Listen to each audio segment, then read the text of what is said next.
Dallas make it hurt.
Yeah. Ladies, woo, and gentlemen, here I am. Once again, do y'all feel the electricity as I come through? Well, as this smoke make me want to cough. Excuse me a little bit.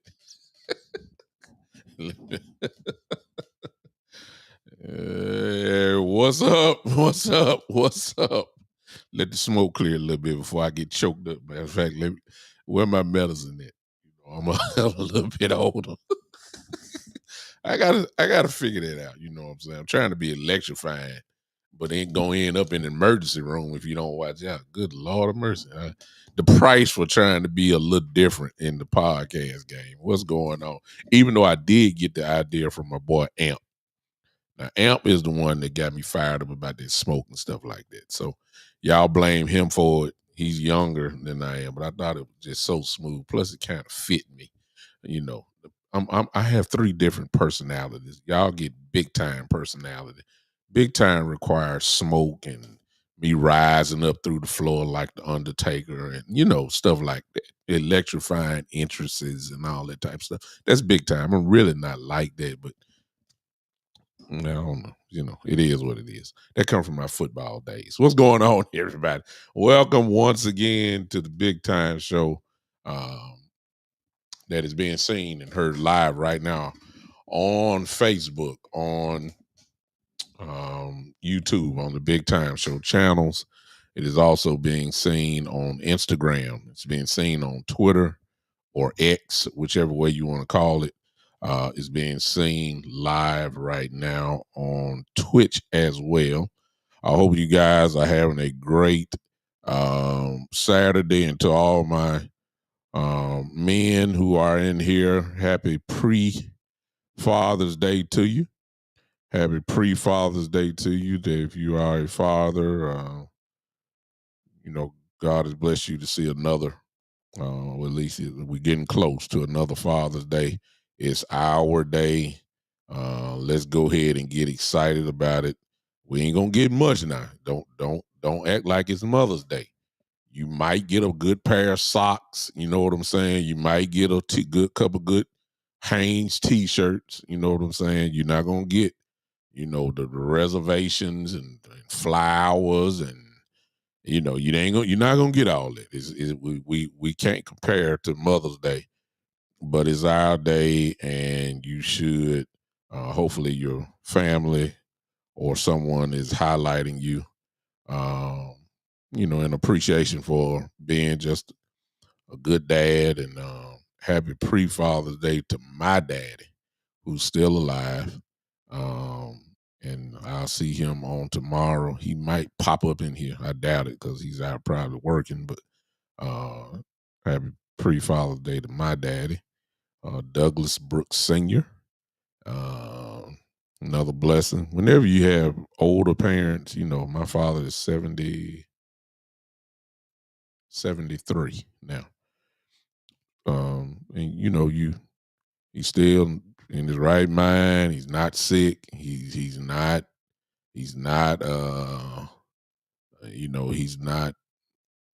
hurting or anything like that. Matter of fact, he's still working actually. He doesn't have to. We have our own lawn care service of which he is the owner, and he still likes to get out there. Doesn't have to, but he does. But just grateful to have my dad is still here. So happy pre-Father's Day to him if he shows up in here, or he'll watch it probably a little bit later on. Well, happy Father's Day to all of you guys. If you're taking care of your child, uh, you're a good daddy. I understand sometimes that there are things that may get in the way of you doing that, especially you single dads who are not married.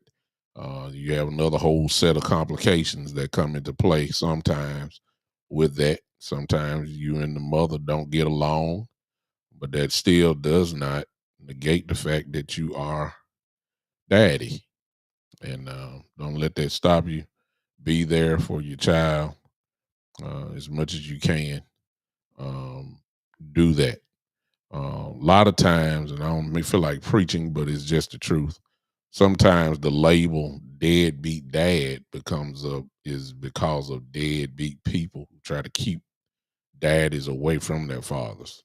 I mean, from their children. Keep daddies away from their children, and then they get labeled as deadbeat dads. Some of you know what I'm talking about there.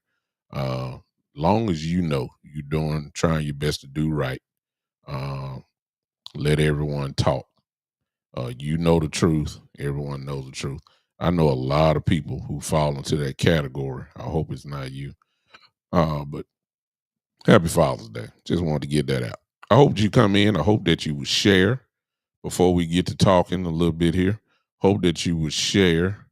Um, Hope that you would share this content. Go ahead and just share it if you're going to do that. If you want to contribute to the podcast financially, is not a requirement. But if you want to, um, my cash app is $ the big time show. This is that simple. $ the big time show. You can do that. If you're on Facebook, you can use the stars. If you're on YouTube, you can use the super chat button there. Once you do the super chat button, I will see it and I will stop what I'm doing just to read your comment. If you um, support me in that type of way, then the least I could do is just read what you said. So if that's what you want to do, again, it's not a requirement. But if you choose to, you can do that. And of course, if you do, I would appreciate it. No doubt about it. All right, let me speak to everybody that's here. I'm on. Let me check the Instagram family out first and see if somebody has showed up there. Let's see. No, I ain't got nobody on Instagram. Maybe some fathers are already out celebrating. Ain't no question about it. Appreciate y'all. Let's see who in here. I know I got some fans and haters. It's just automatic. Let me see. T Smooth. What's up? Miss Ty in the building. Thank you. The one and only Ron the Don Smith. What's up, man? Appreciate you popping in. Thank you so much. DP. What's going on? Miss Regina, how you doing? Thanks for popping in. Joe, my main guy, who always been with me just about since day one. Appreciate you, Joe. Mr. Burns, how you doing, sir? Thank you for showing up, and happy Father's Day to all of you fathers that names that I called so far. Rex Nile, I don't know you, but I can tell you I don't know you, but I appreciate you popping in, though, Rex. He says I got a doctorate in Cowboys football and thinks Dak is a good quarterback. You always got to have these type of people in here, but happy Father's Day to you too, Rex. If you're a father, happy Father's Day. Matthew, how you doing, sir? Man, I appreciate you popping back in. You're right. It has been a long time no see.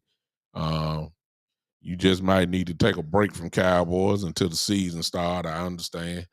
You can't do this all day because it can mess with your head a little bit. So I appreciate you popping back in on me. Glad you ain't forgot about me. Thank you so much for coming. Let's go ahead and get into this. Let's talk quickly. Well, before we talk, let me thank all of you who have been tuning in to myself and West Coast Cowboy, our little show that we started together maybe about a week and a half ago. Um, we just really want to plan. Just say, hey, you want to jump on with me real quick? I said, yeah, let's go ahead. Let's go do it. I said, I'm free. I told you guys that I work in the school system and I'm the dean of discipline at my school, and I'm off. I'm not working this summer. I won't be back until the fall, which means I got about another month and a half to go before we crank right back up for the school year. So I'm taking advantage of this time, to get on a little bit more. I told you guys I would do that, and I might as well say that's a good place for a cheap plug. Now, if you want to catch up with me, because I can't tell you exactly. I know the time that I'm really supposed to be on, but sometimes it varies. But if you turn on those live notifications, then you can't miss me. So if you're on Facebook, turn on the live notifications. Hey Shane, I see you, brother. And then of course, if you're on YouTube, turn on those live notifications as well. And whatever time I'm coming on, you can't miss me. I realize some of you guys are working, and that's certainly understandable. But at least you will know exactly when I come on. So me and West Coast have been doing it every day since then. We've had large numbers of people that be on live with us. We got almost about 500 people almost every day that are live. It's one thing to, for 500 views, but it's one thing to have almost 4 to 500, well, it's over four. Uh, I think one time, I think we were averaging the first couple of days, we were averaging about 290 people hanging with us, but we got all the way up to almost 4 to 500 people one time. That's a lot. For a live broadcast for podcasting.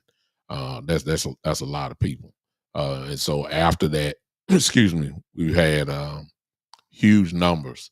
Both of us together. West Coast is used to this. Somewhat used to this, not on his level, but it just goes to show you the power when people come together. That's really what it's all about. So continue to hang with us on. I'll be with him on Monday, and we'll continue it on. But now you got me by myself, which is what I love because I get to talk to my home folks. You know what I'm saying? So let's go ahead and go to work. Hey, Jason, how you doing, man? Happy Father's Day to you too. Hope you're having a great pre-Father's Day, and hope you have a wonderful tomorrow. Let's talk. It's a shame that we're at this point, and it's the fan base, but the real truth of the matter is it's the fan base and the organization at the same time. We all gonna be talking about the same thing. There are questions that have to be answered that are gonna be thrown. The only reason why they're thrown at the Jones faces, the only reason why it hasn't been done is because Jerry and Steven are on vacation wherever they are, and they're not getting in front of people's faces right now, and they're not going to answer the questions. And I'm quite sure they've been practicing and all that type of stuff, but those questions will be answered or at least addressed. Or well, I ain't gonna say addressed. At least it would be asked on the first day of training camp. We all know as Cowboy fans, when they go to Oxnard, California, the very first day is Jerry, Steve, and Coach McCarthy. Maybe Will. No, maybe Will McClay. They will be there on the first day, and I'm quite sure A lot of things that we have talked about as content creators will be asked to them, and I'm quite sure they'll have their own answers, and they've been well rehearsed by then. And a lot of this stuff is going to be starting off with the question, why? Why hasn't CD been signed? Why has Dak not been signed? Why has Michael Parsons not been signed? Why did you draft Don Beebe? Why are we gonna start probably 2 rookies on the offensive line? There's gonna be a lot of questions that starts off with why. And most certainly, um, some of this stuff is dominating because let's just be honest, some of this stuff just not making sense. Cowboys have 39 players, 39 years.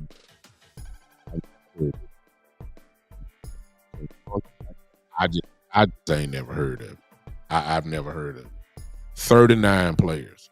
I've never seen. I'm not saying that it's not right. I'm not saying that it can't happen.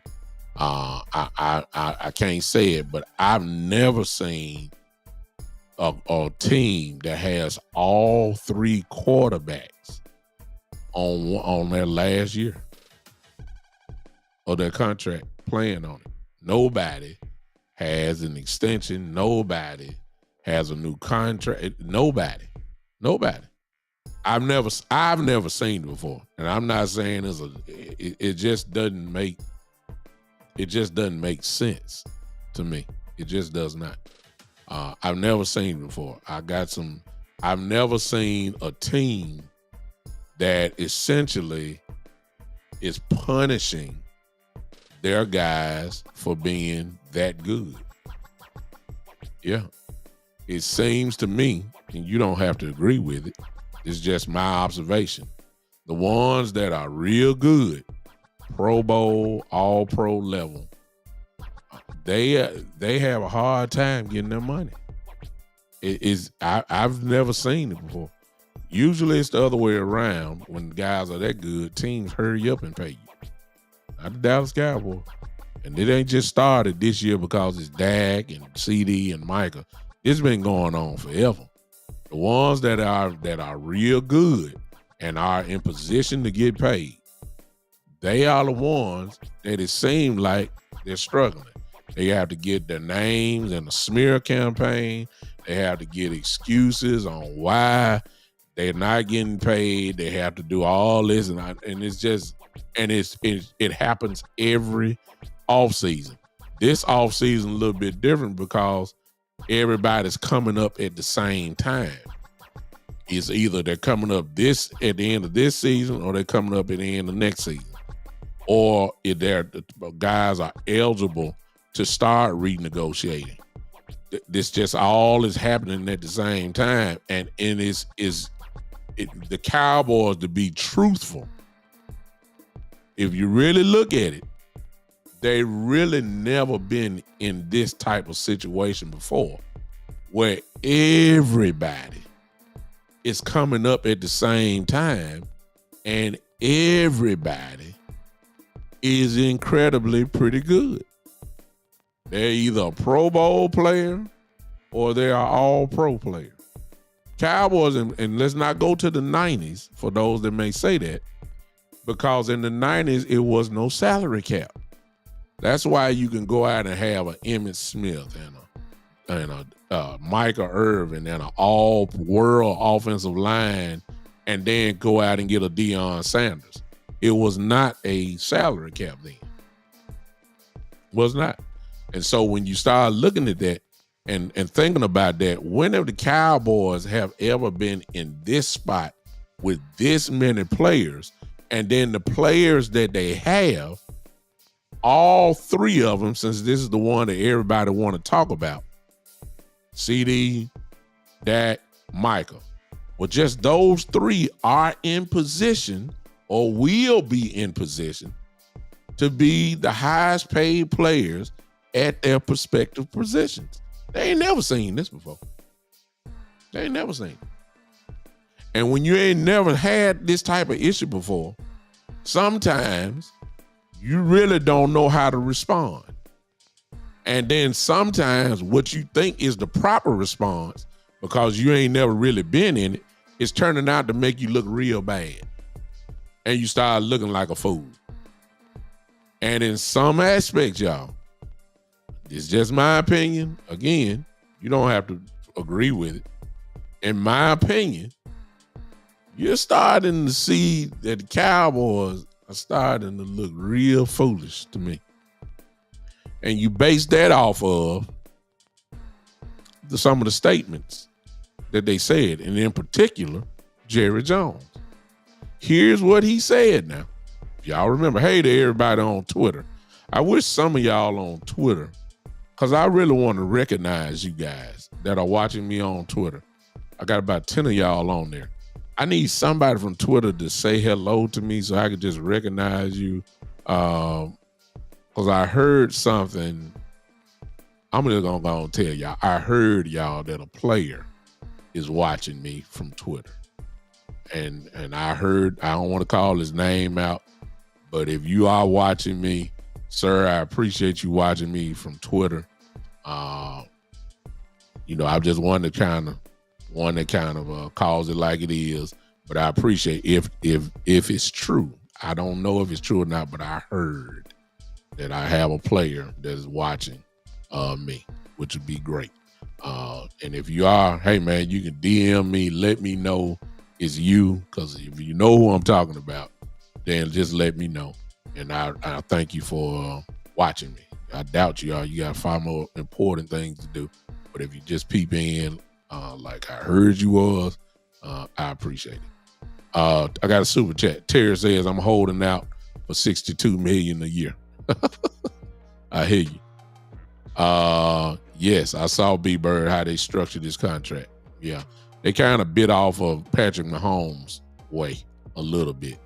But somebody's very smart in that organization to do it like that. And maybe that's what they need to do with Dak, if that's what they're doing. Brilliant. It's still the same money, but it's brilliant how they're doing it. So I like that. All right, Jason, I'm gonna get to that in a second, Jason, if you don't mind. And just in case I forget, remind me, brother. Matter of fact, let me put that up there. Hey, Coach Marv, what's up, man? Coach Marv in the building. Appreciate you, man. Jason, I'm gonna leave that up there. So I'm gonna come back to your question in just a second, because that's a real good question, at least for me. And so when you start talking about what Jerry said, and you had to put some value into it. Of course, he said some things off the wall, but so one of the things that he said, and then you have to take it and then match his actions to what he said, and that will tell you whether some of this stuff is the truth. Here's what Jerry said. Remember, he said he wanted to see how the tea leaves fell. Y'all remember that? That's what he said. When it came to Dak, that's when he originally said it, because he knew Goff was going to get paid. He knew that Trevor Lawrence will probably get paid as well. Those two would be there. And he said he wanted to see how the tea leaves fell before he, I guess he didn't say before he, hey, how you doing? Before he, I guess, start something. He didn't say he was going to do anything. He said that he just wanted to see how the tea leaves fell. It was the fan base that said he gonna wait to see what the others gonna do before he makes a move on Dak. The fan base said that. Jerry Jones didn't say that. He just said he wanted to see how the tea leaves fell. Okay. All right, well, the tea leaves fell. And it's obvious that it did not fall into his favor. Obviously, we know why. Because Goff got paid a lot of money. I think his average is about 53, I believe. And then Trevor Lawrence, as we just found out a couple of days ago, average a year. He's tied now with Joe Burrow for having being the highest paid on a yearly average in the history of the NFL. I've been telling y'all guys forever because a lot of y'all want to change the goalposts and say, well, what has Dak done? The ones that can't stand Dak love to say, well, Dak is 2-5 in the playoffs. That's the standard. So in other words, if he was winning, I guess that would justify it for you, because you can't say he's not winning in the regular season. We all know he is. But however, the question now becomes, do you hold that same standard to Trevor Lawrence, who has done, in my view, absolutely nothing? You paid him off of potential. Potential don't mean nothing. Potential is in the draft. How many first round, first pick guys have been bust from the quarterback position? So you paid a guy and made him the highest paid quarterback in the history of the NFL, and he didn't do nothing. Nothing. At least in comparison to Dak Prescott, but I carry it a step further. He's done nothing in comparison to Jalen Hurts. He's done nothing in comparison to Jared Goff. He's done nothing in comparison to Lamar Jackson. He's done nothing in comparison to Josh Allen or Joe Burrow. But yet, he skipped all the way over some of them names I just called. And now he's the highest paid quarterback in the history of the NFL based off of what? Hey, B-Bird, let me throw this up real quick. B-Bird says, I'm coming back. I hate to break my thought, but I'm going to do it because I said I was going to. B-Bird says, Hurts, Brown, and Smith are only $33 million against the cap. That's because somebody know what they're doing over there in Philadelphia with capology. All right? You know, the bottom line is he's $55 million, and in my view, Trevor Lawrence is not even the best quarterback. See, when you say 55, you being paid to really do something. And here's the real truth. He's not even the best quarterback in his division, in my view. C.J. Stroud is. C.J. Stroud is better than Lawrence. So what are we paying him for? If you're gonna hold Dak to that standard, you can't change the goalpost. If that's your standard, then my only question is, what is it about Lawrence? Because I ain't heard nobody say nothing. First take. If they say Dak sneezed, they're gonna have a report on First Take with Stephen A. running his mouth, giving an analytic view on how he sneezed. That's what they're gonna do. That's what they're gonna do because the Cowboys run it. Do y'all know on First Take that they didn't even say anything for 2 hours about Trevor Lawrence being the highest paid guy? And when you talk about that, Stephen A. is real quick. Shannon Sharp, real quick, to say Dak don't deserve no money. I find it incredibly strange that for 2 hours, I purposely watched the whole show because I wanted to see who was going to finally say something. They didn't even say one word about Trevor Lawrence getting paid. Not one word. But if it had been Dak that got 55, they would have had a whole hour and a half worth of talking about Dak don't deserve the money. I'm just trying to see. Hello. I'm just trying to see what's going on. Why we ain't heard nothing? You ain't heard no negativity really about him getting $55 million a year.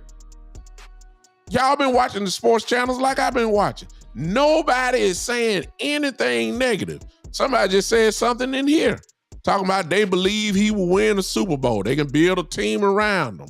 And he can get to a Super Bowl. But that's a strong belief at $55 million. So this is what I conclude what I said all the time. See, since you said that Dak hadn't done anything, y'all throw up 2-5. We throw, you're not giving them the whole picture, because if you get a whole picture, you have to include his regular season. You have to. Just like for those of us that love to say, look at his regular season, look what he's done. He was MVP runner-up and he was an all-pro. You have to factor in also the playoffs. You got to do it. If you're going to tell the truth, tell the whole truth. That's what I do. At least that's what I try to do. You got to tell the whole thing. You can't pick out which parts you like and what you don't like to fit your narrative. In a quarterback, you got to assess the entire thing and then make an honest evaluation of what he is and what he's not. But it don't make no difference now, ladies and gentlemen, because Trevor Lawrence hadn't done anything. I mean, I ain't saying he's trash. I'm not saying because he's not. I'm not saying he's trash. But in comparison to the people that he passed up, in comparison to Dak Prescott, yes, in comparison to Burrow, in comparison to Josh Allen, in comparison to Jalen Hurts, in comparison to Jared Goff, Trevor Lawrence hadn't done absolutely nothing. So what that tells me about, it ain't about what you've done. It's not about that. It's about the market and where the market is. It's obvious now. So, for those that want to keep hanging on that Dak ain't one, he 2-5, I'm going to let y'all keep holding on to that. I'm not even going to comment on that because when it comes to quarterbacks and getting those quarterbacks getting their money, it's not about what you've done. It's not. Trevor Lawrence getting signed to his contract just a couple days ago proves that it's not about what you have done. It's not. Can't hold on to that no more. So based off that, we got saying, okay, here we go. Coach Marv, I appreciate you. Coach Marv says, I've said from the start, cash money, bonus money up front will fix any cap and signing problem. So signing Dak to our contract extension has not changed at all from day one. Anything can work if cash is free. Just that simple, people. What Coach Marv is talking about is, of course, the signing bonus. Because if you give the money up front, then you can manipulate the salary cap. You just give them up money on the front. That's how they do it. Now, and I'll get into that in just a few minutes. And Coach Marv is absolutely right when he says that. And thank you for the super chat, Coach. It's just the truth. The bonus money makes up, in other words, when they sign their name on the contract, the organization will hand over them a check or to be direct deposit into their account for whatever that signing bonus is. Usually when we start talking about wide receivers, quarterback, really anything, usually the money, because everybody got to figure out a way to manipulate the salary cap so that they can function. An organization has to function. In other words, they need X amount of dollars for the fiscal year, so that they can go ahead and try to get everything. You see what I'm saying? That has to happen. So the way they can do it is, let's just throw out a figure. If you say it's $275 million contract, and they get, and you're saying that they, it's $55 million a year. Well, that you still can get it. What if they give you a $49 million signing bonus? Well, guess what? You got your money up front. Now, that other $6 million is what counts against the cap. Ain't nobody gonna complain about that. Can you imagine walking into somebody's office and you get a $49 million check? And you ain't worried about no salary cap, where I fit on the salary cap. You just got $49 million. You don't care about no 55. You ain't worried about being on the cap. You $6 million. You don't care. You don't care nothing about that. That's the way that teams get over. Cowboys are fully aware of this. The Cowboys know, and let that transition to my theory that I'm getting ready to say. Jay Recruiter says that Trevor is a generational talent on an average team. Is he generational? Or was he just generational at Clemson? Is he generational?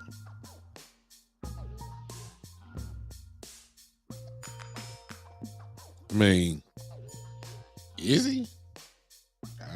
I ain't saying he ain't. I'm just, I'm in fairness to what you said, Jay Recruiter. I don't watch the Jacksonville Jaguars. The only time I watched the Jacksonville Jaguars was that game that we played them. I could care less about it. I watched this playoff game last year. I saw that. I did watch that. Those are the only two games I watched them. So I don't have enough data. Maybe you do. Maybe you watch them play. I don't have enough data to say this dude is the truth. Terry says we got cash problems. We can fix some of them though, Terry. If we do what I'm getting ready to say, what we ought to do. We got cash problems right now, but it can be fixed. The question is, will the Cowboys do it? Okay. So, I don't know about if he's generational or not. Maybe you watch more games. I know I watched him more at Clemson than I did since he's been in the league. Marv said Goff got $47 million up front. Jefferson got $88 million up front. Trevor got $147 million up front. Chris McCarthy got $20 million up front. That's what he got. And that's true. And when you can do that, guess what? You can manipulate the salary cap and make it be what it need to be so you can do whatever you need to do elsewhere. The Cowboys are fully aware of that. Fully aware. Matter of fact, they've been knowing what time it was going to be. The only thing they didn't know is how steep the quarterback room was going to be. They didn't know that Justin Jefferson was going to get $35 million. They didn't know that. They knew that Justin Jefferson probably was going to get a whole lot of money, but they didn't expecting that they won't have to pay $36 million to get CeeDee Lamb. They didn't know that. They knew they were going to have to pay a steep price. They knew they were going to have to pay a steep price for Dak if they decided to extend them. They knew it was going to be a steep price because the quarterback market does only one thing. It does not stay the same. And just because some of y'all don't like Dak Prescott don't mean that the trend is going to change. No. The quarterback market goes up for whoever is next. It's been proven. Can't argue with it no more. It goes up. There's some guys that's coming right behind or going to be in line. Brock Purdy. Good Lord. If Trevor Lawrence got 55, what in the world do you think Brock Purdy going to get? Because Brock Purdy has something that he's done. But like I said, it don't matter about that, but he has more on the negotiating table because he can go to the 49 and say, look, this is what Trevor Lawrence got. I'm better than him. Let's talk. If 55 is Trevor Lawrence, that's the starting point where we can start negotiating. 55. That's what his agent is gonna say. And that's what he's supposed to say. I mean, what you think Tua gonna say? And you, however way you feel about it, Tua gonna go into Miami, and Tua's gonna look in their face, and his agent is gonna look in his face and say, "Hey, this is what Trevor Lawrence got. Don't y'all think I got the same potential?" But this is where we're gonna start at right here. We're not starting at 52. We're not starting at 53. No. We're gonna start at 55. Because that's where the market is. It keeps going up. It keeps going up. And so that's what we're going with. Now, the Cowboys knew that things were going to change. They knew it. And they have waited too late. And because they waited too late, it done added probably some extra dollars if they are really considering extending that. Now, there's a report that just came out by ESPN, Jeremy Fowler. Now, some of y'all saw that. It says that the Cowboys are making Dak Prescott priority number one. And they want to pay him first before they pay CeeDee. And then, Michael Parsons really not in this conversation as of now. but he's not. Is they want to pay him? They want to make him a priority. That came from, and I put some weight on that. And the only reason why I'm saying that is because when Jeremy Fowler said something, you probably need to listen to it a little bit, because most things that he says has come true. In other words, he got some inside information that people like me don't have. He may have numbers in his text message that lead straight inside the Dallas Cowboy organization. He may have that. And if they gave him that information to put it out there, then, he must be one of those trusted sources. It's just that simple.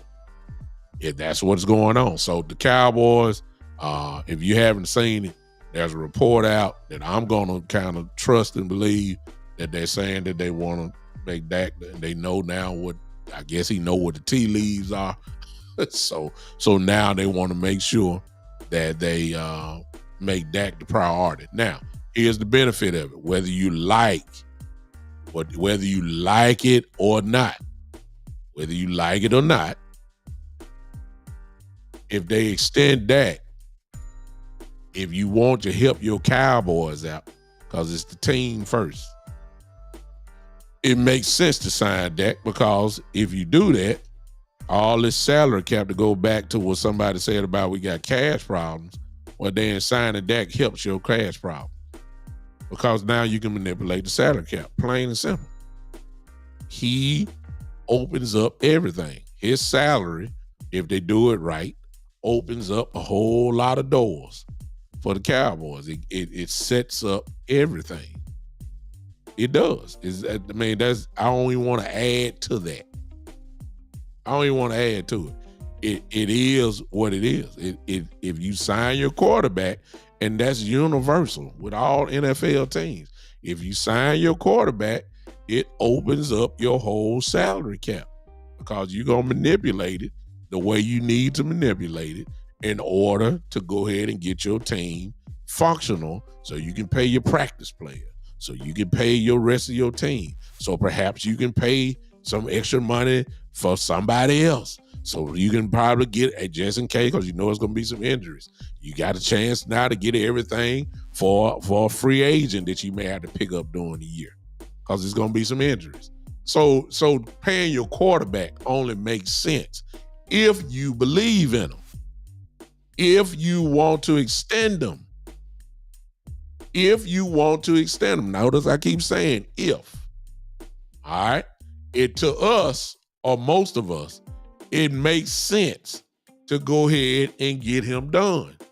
What it does not make sense is that you let Dak Prescott count on your salary cap $55 million for this 1 year. It don't make sense. You talking about handcuffing a franchise? That's how you don't get things done. No team wants their quarterback to count $55 million on the salary cap. It just don't make sense. And I don't care if you like them or if you don't like them. The bottom line is, you don't want your quarterback counting $55 million on your cap this year. You don't. So it makes sense. As a matter of fact, common sense to extend them only if you really believe in him, which leads to Shane. Perfect timing, Shane. Perfect timing. A comment just like this. If you believe in him. Shane says, if the Cowboys extend that, it will set our team back at least 5 years. A new coach will want his own quarterback. I have to disagree with you on this, Shane, because, one of the first things Mike McCarthy said was that Dak being here, hey, angry Cowboy fan, one of the first things that Mike McCarthy said when he first came here was that having Dak Prescott made the job attractable. It made it very, very, very attractive that Dak Prescott was there. And let's be honest, Dak Prescott ain't made Coach McCarthy look bad since he's been here. See, this is the part where the total evaluation has to come into play. Other than the year that Dak was hurt, the man got 12 wins every year. So you got to tell the whole story now. I don't know if it's going to set it back. Now, that may not mean you may not win a Super Bowl if that's what your end all be all is.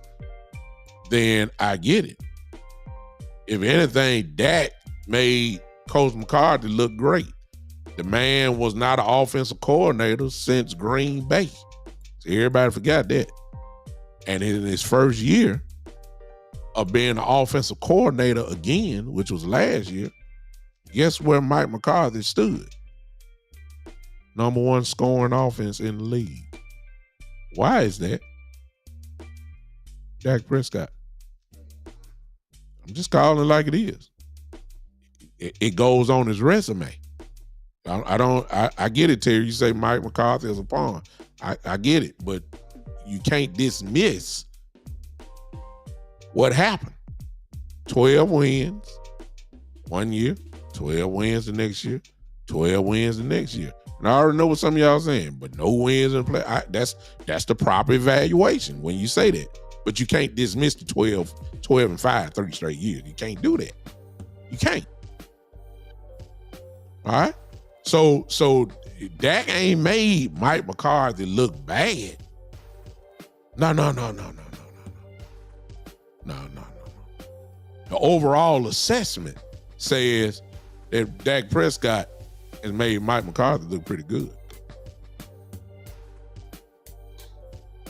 If you're not biased in your assessment. Now, if all you worried about is 2-5, if that's all you worried about, then I understand where you're coming from. I'm not eliminating 2-5 in the playoffs. I'm just eliminating, and it ain't 2-5 on McCarthy. It's 2, whatever you got with Mike McCarthy, whatever that record is. You got to give an honest assessment of the whole thing when you're doing that. I appreciate all you people that are coming in. I hope that you will share, because if it just makes sense, that part he was hurt though, JB. 2022 is when he was hurt. That's the year when Cooper Rush came in and went 4-1. So, I mean, you can't, even with that, I mean, it just shows when Dak is in, he wins. Just calling it like it is.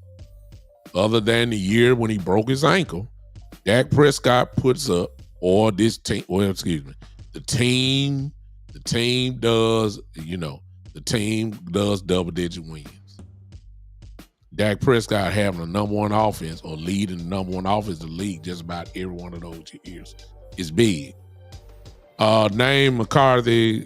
Terry said, name Mike McCarthy and Dak big game wins, please. There was a couple in the regular season, but mostly the truth of the matter is with the big games,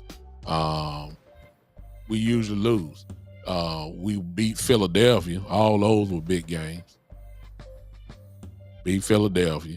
We lost to Frisco, every one of them. There's been some big division games. With the Eagles, obviously, that he's won. There's been some out-of-conference games that we won that were big at the particular time. The Monday night game against the Chargers early in the year was a big game that we won. But at the end of the year, the Chargers were, whatever their record was, which was not a winning record. That was a big game for us on that Monday night game. That was huge. At the time, it's a big game.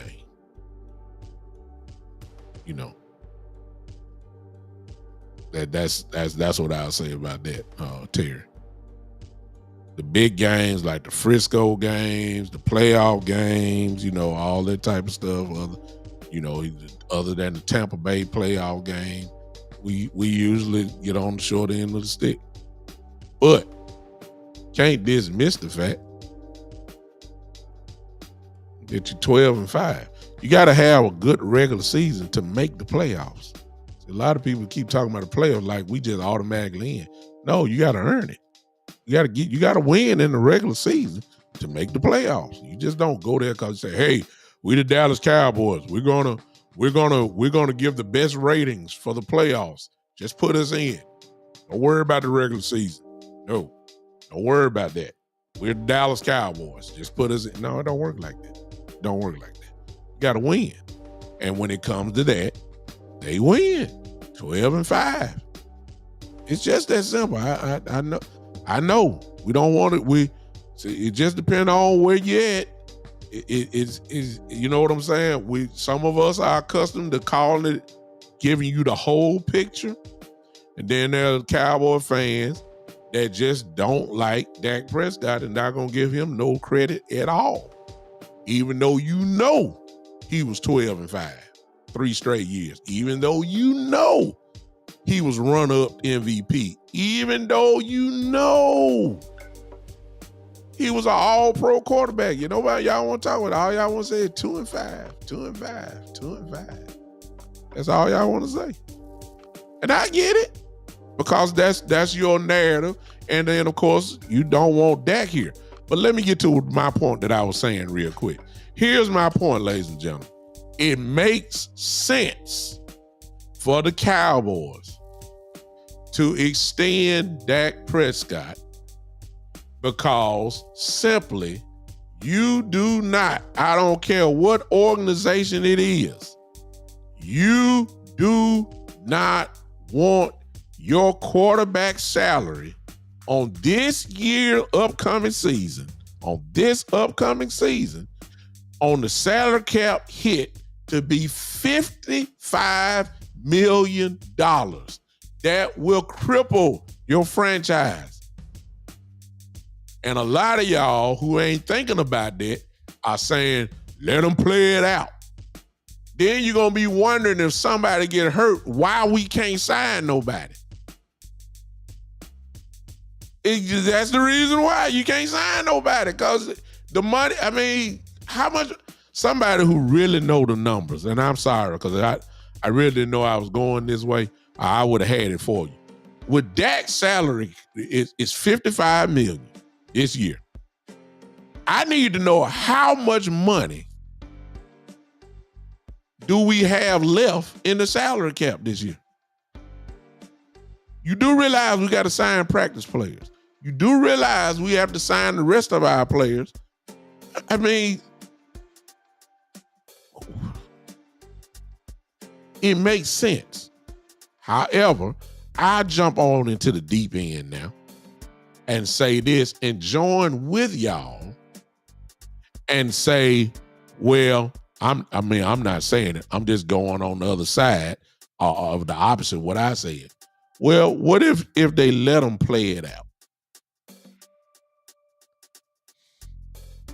Don't look for nothing this year. I ain't gonna say that. Because the team is good. They just don't plan on doing too much else this season. Okay? Angry Cowboy fan, thank you so much. There it is right there. That's what I was looking for. And so y'all got to get out your feelings now. Get out of your feelings. Let's have business talk. Angry Cowboy fan who I know's done the research and I trust what he's saying. He's saying if you don't sign him, it's a $55 million cap hit, is what I just said.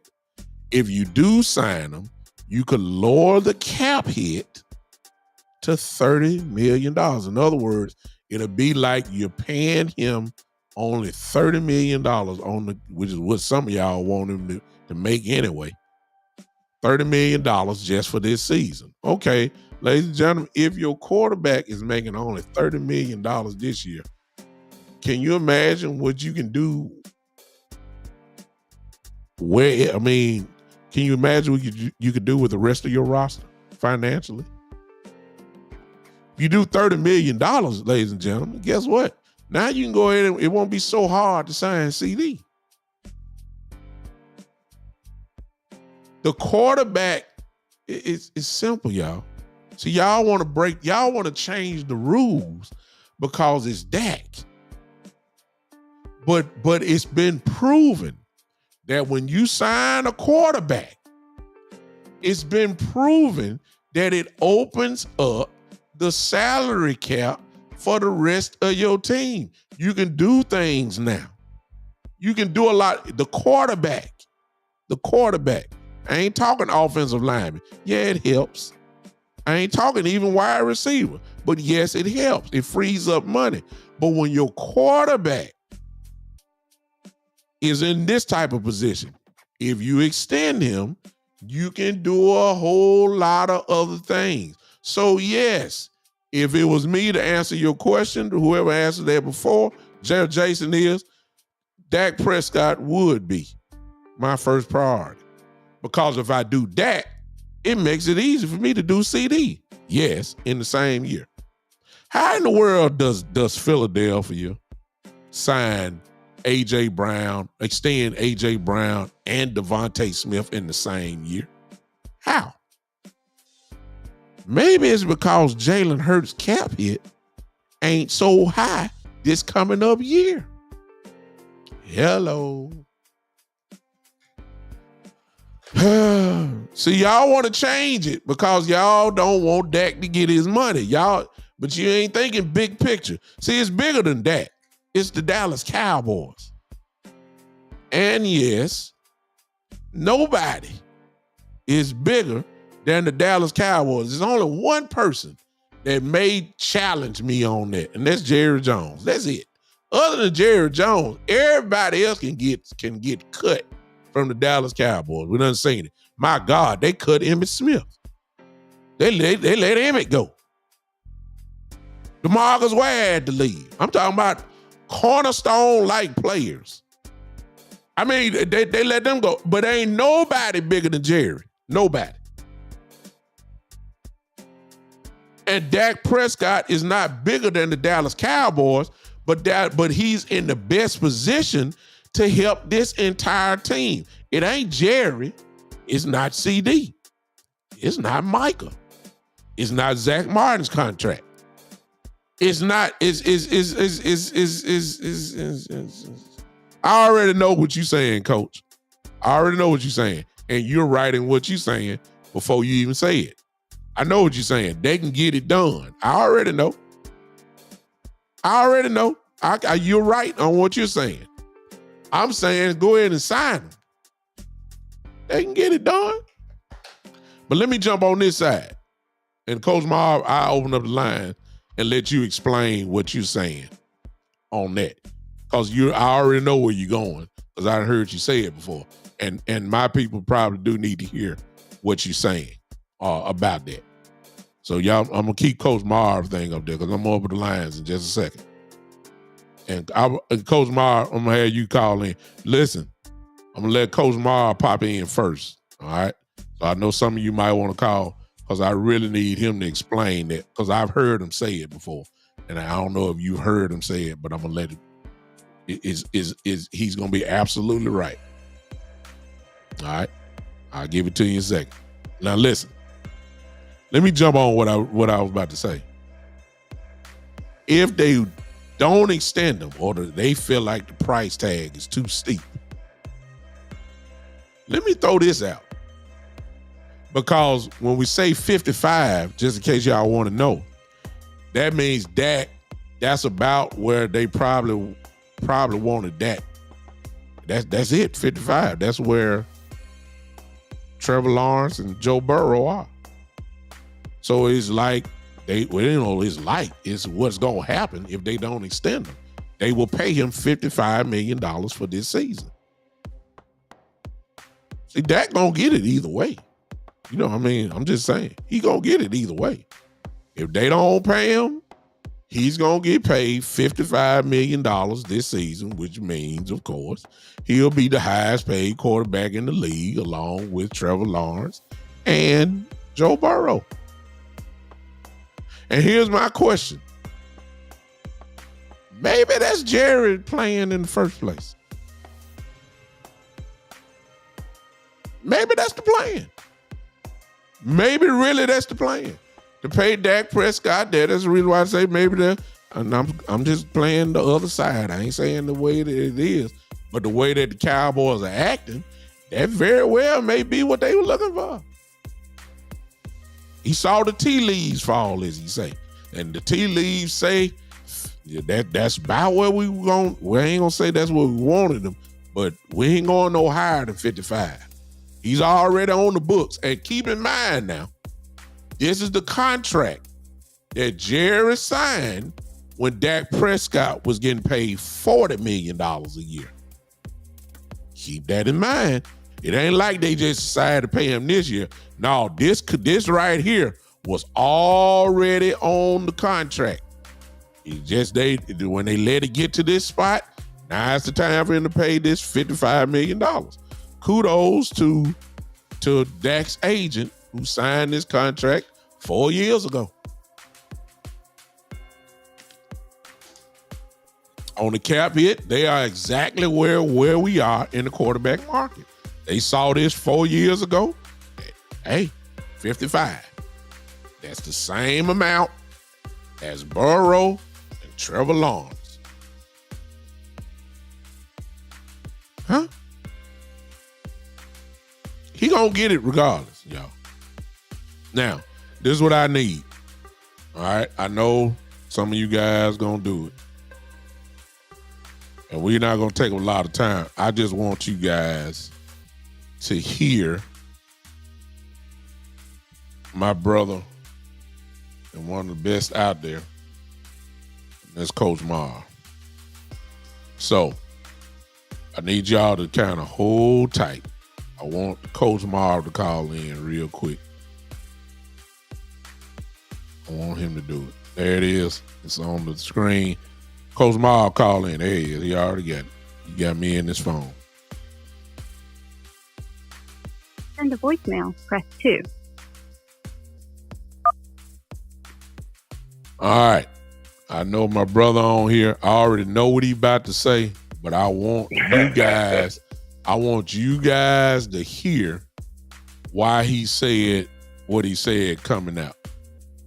You heard my side, which, you can argue the point, but Coach Marv is coming from a point that I think needs to be addressed. What up, Coach? Yay, how you doing, Big Show? I'm trying to do the best I can, man. Listen, when I said no, I said we're falling into the trap that they want us to think. And I'm finna explain something to you, and people can look it up and research it if they want to. It's the truth. And I see when they made this last statement about, they're concentrating on Dak first and CeeDee Lamb. Man, this is they're really setting this stone to try to make it look like Dak is the villain. Now, just think about Dak Prescott contract. Dak signed a contract 4 years ago, and it was the first major contract by a quarterback that gave 40 years on the end of his contract. So he really signed a 4-year deal, but he gave you 4 years, gave you 6 years, 240 years. So from the beginning, from the first day they signed him to that $40 million per year contract, which he's still working on now.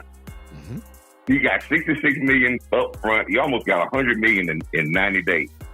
They was able to push his contract back, use that 40 year, because the Cowboys, when they signed every contract, y'all can check this out. Every contract they sign, they can go and rework the contract because it doesn't change the numbers, right? They can push some money into bonus money, structure the car, put some money into bonus money, and drop your cap hit. And that's called pushing the can down the road, because later on down, you're going to have to pay the piper with a big cap hit. It doesn't change no money.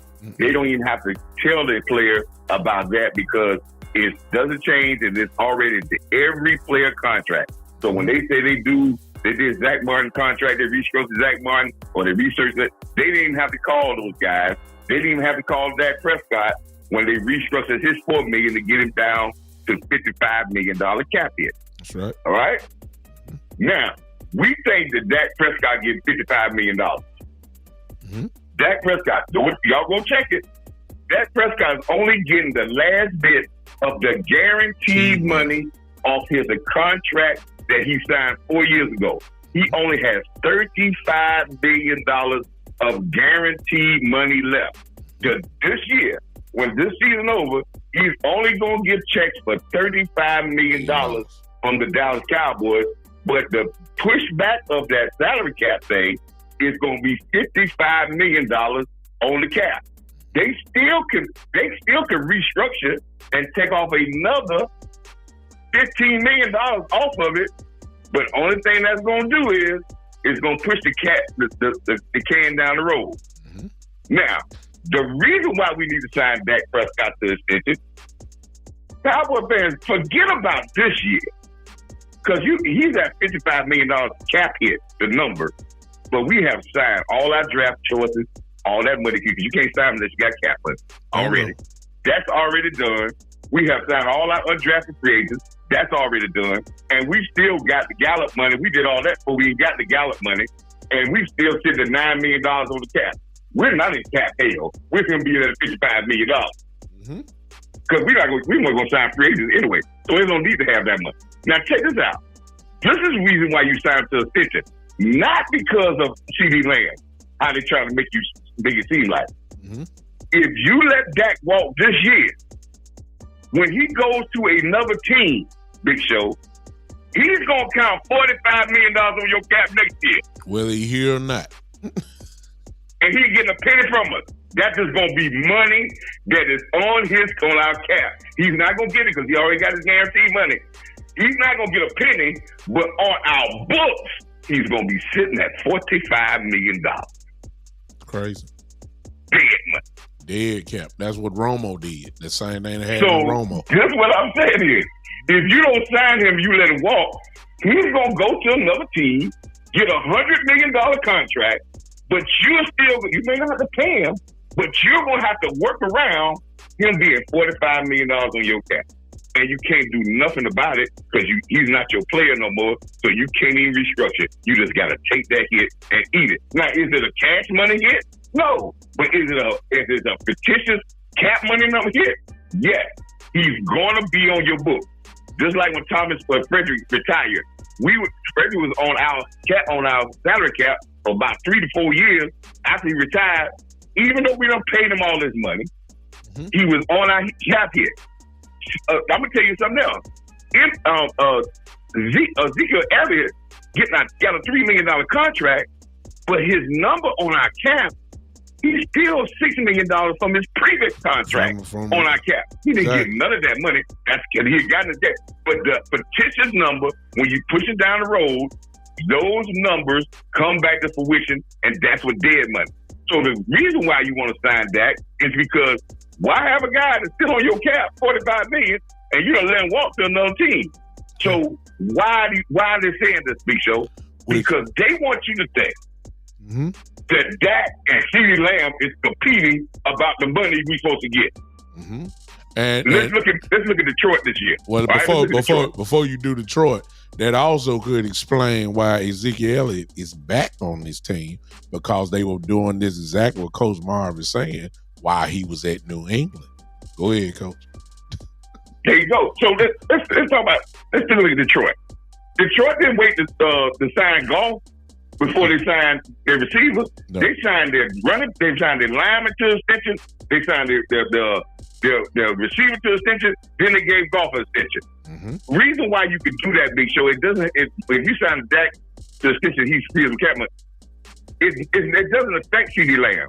CeeDee Lamb is at a $17 million cap hit this year because every time you get to the end of your contract, that's where the biggest money cap hit that you're going to be.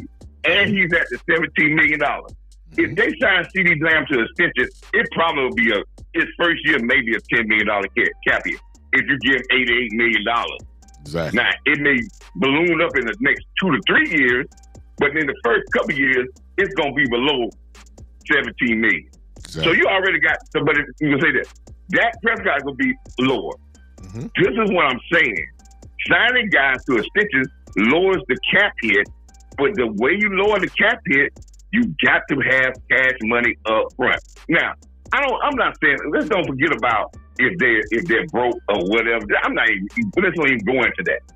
Only thing I'm saying is they want you to believe that it's a struggle. It's not a struggle. And listen, the price for Dak's salary didn't go up since Goff signed, since when they signed. His agent already knew what the total was going to be. Oh, yeah. When the season ended.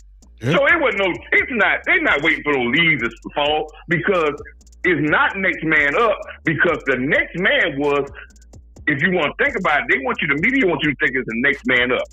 It's about the value to the team and the structure of the team, or how many guys they're paying, as well as guys going to get paid. Mm-hmm. Now let's look at this. Joe Burrow is at $55 million when you want to talk about per year.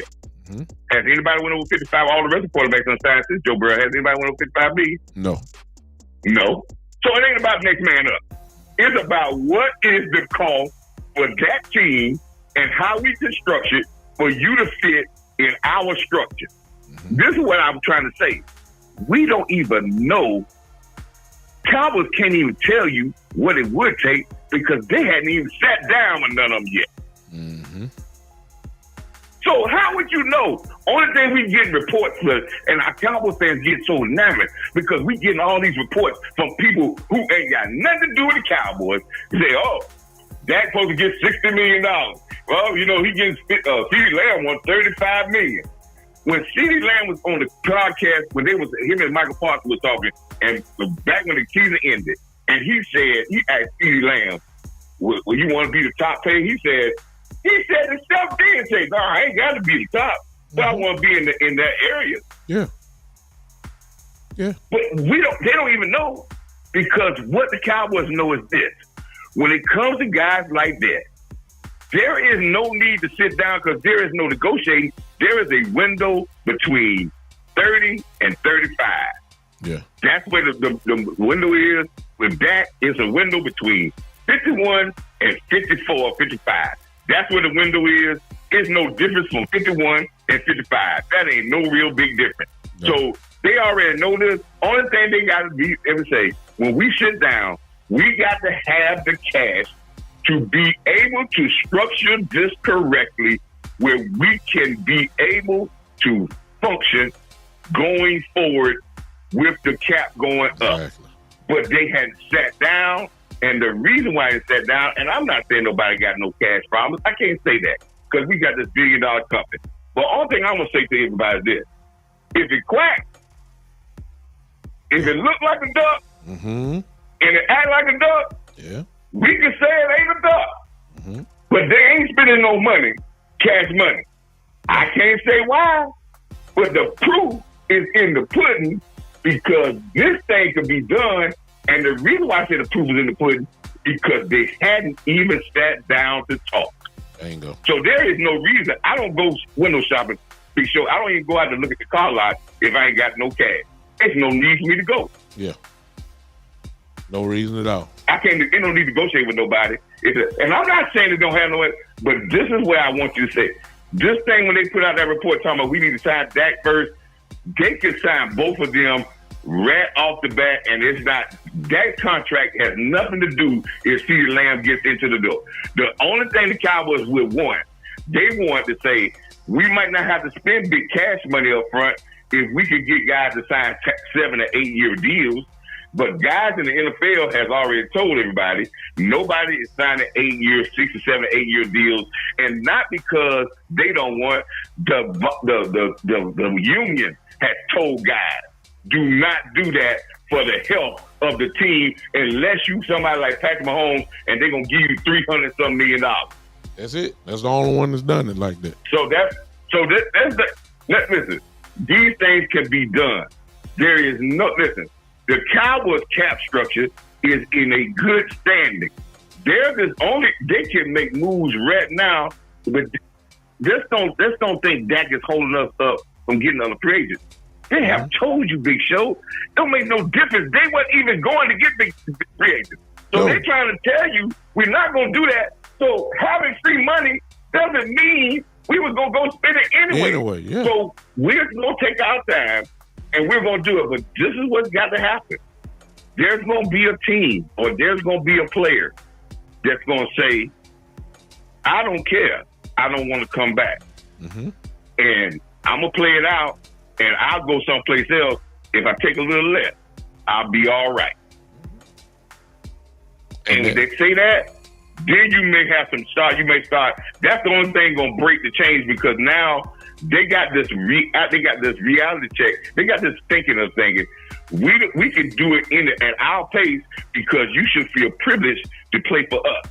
That's why we do it different than everybody else. To be a Cowboy, you ought to feel very happy to be a Cowboy. Yeah, you should feel privileged. Yeah. And that's why other teams show the privilege to their players by saying, hey, let's sit down and see what your work is to us, what you want to do something. Let's work it out in a way that we can get it in. You can be handsomely paid. We can have you in. We can work out a deal. We give and take, and we'll get the deal done. The Cowboys want to make you sit and run all these news reports because they feel that you're going to sit because you're waiting on them to give you something like, I got to be here. I got to stay here.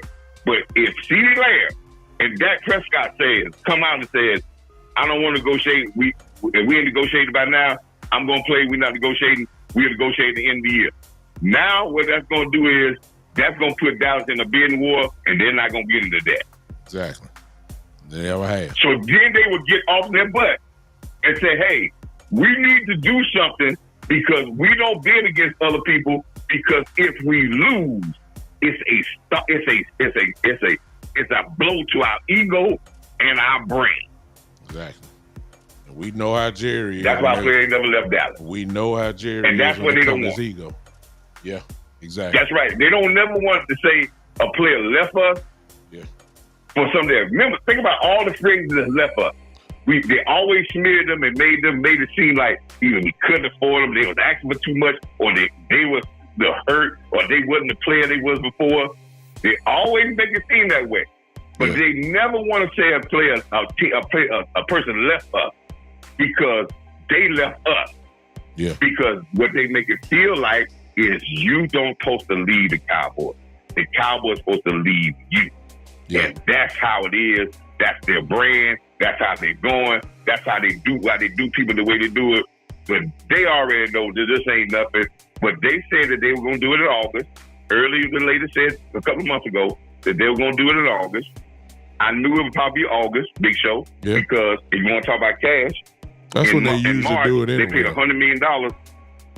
In March, they paid $100 million for that company that's failing, that energy company they bought that was failing, right? They paid $100 million worth of stock, cash money, to get out of debt. I told people on Twitter that day that there wasn't going to be no sign as nobody because you just kicked out $100 million to that. They wasn't going to come back another $150 million right off the bat. I told people that. They said, no, you must be crazy. Well, have they had to do it since then? Then they came out and told the lady it'd be August.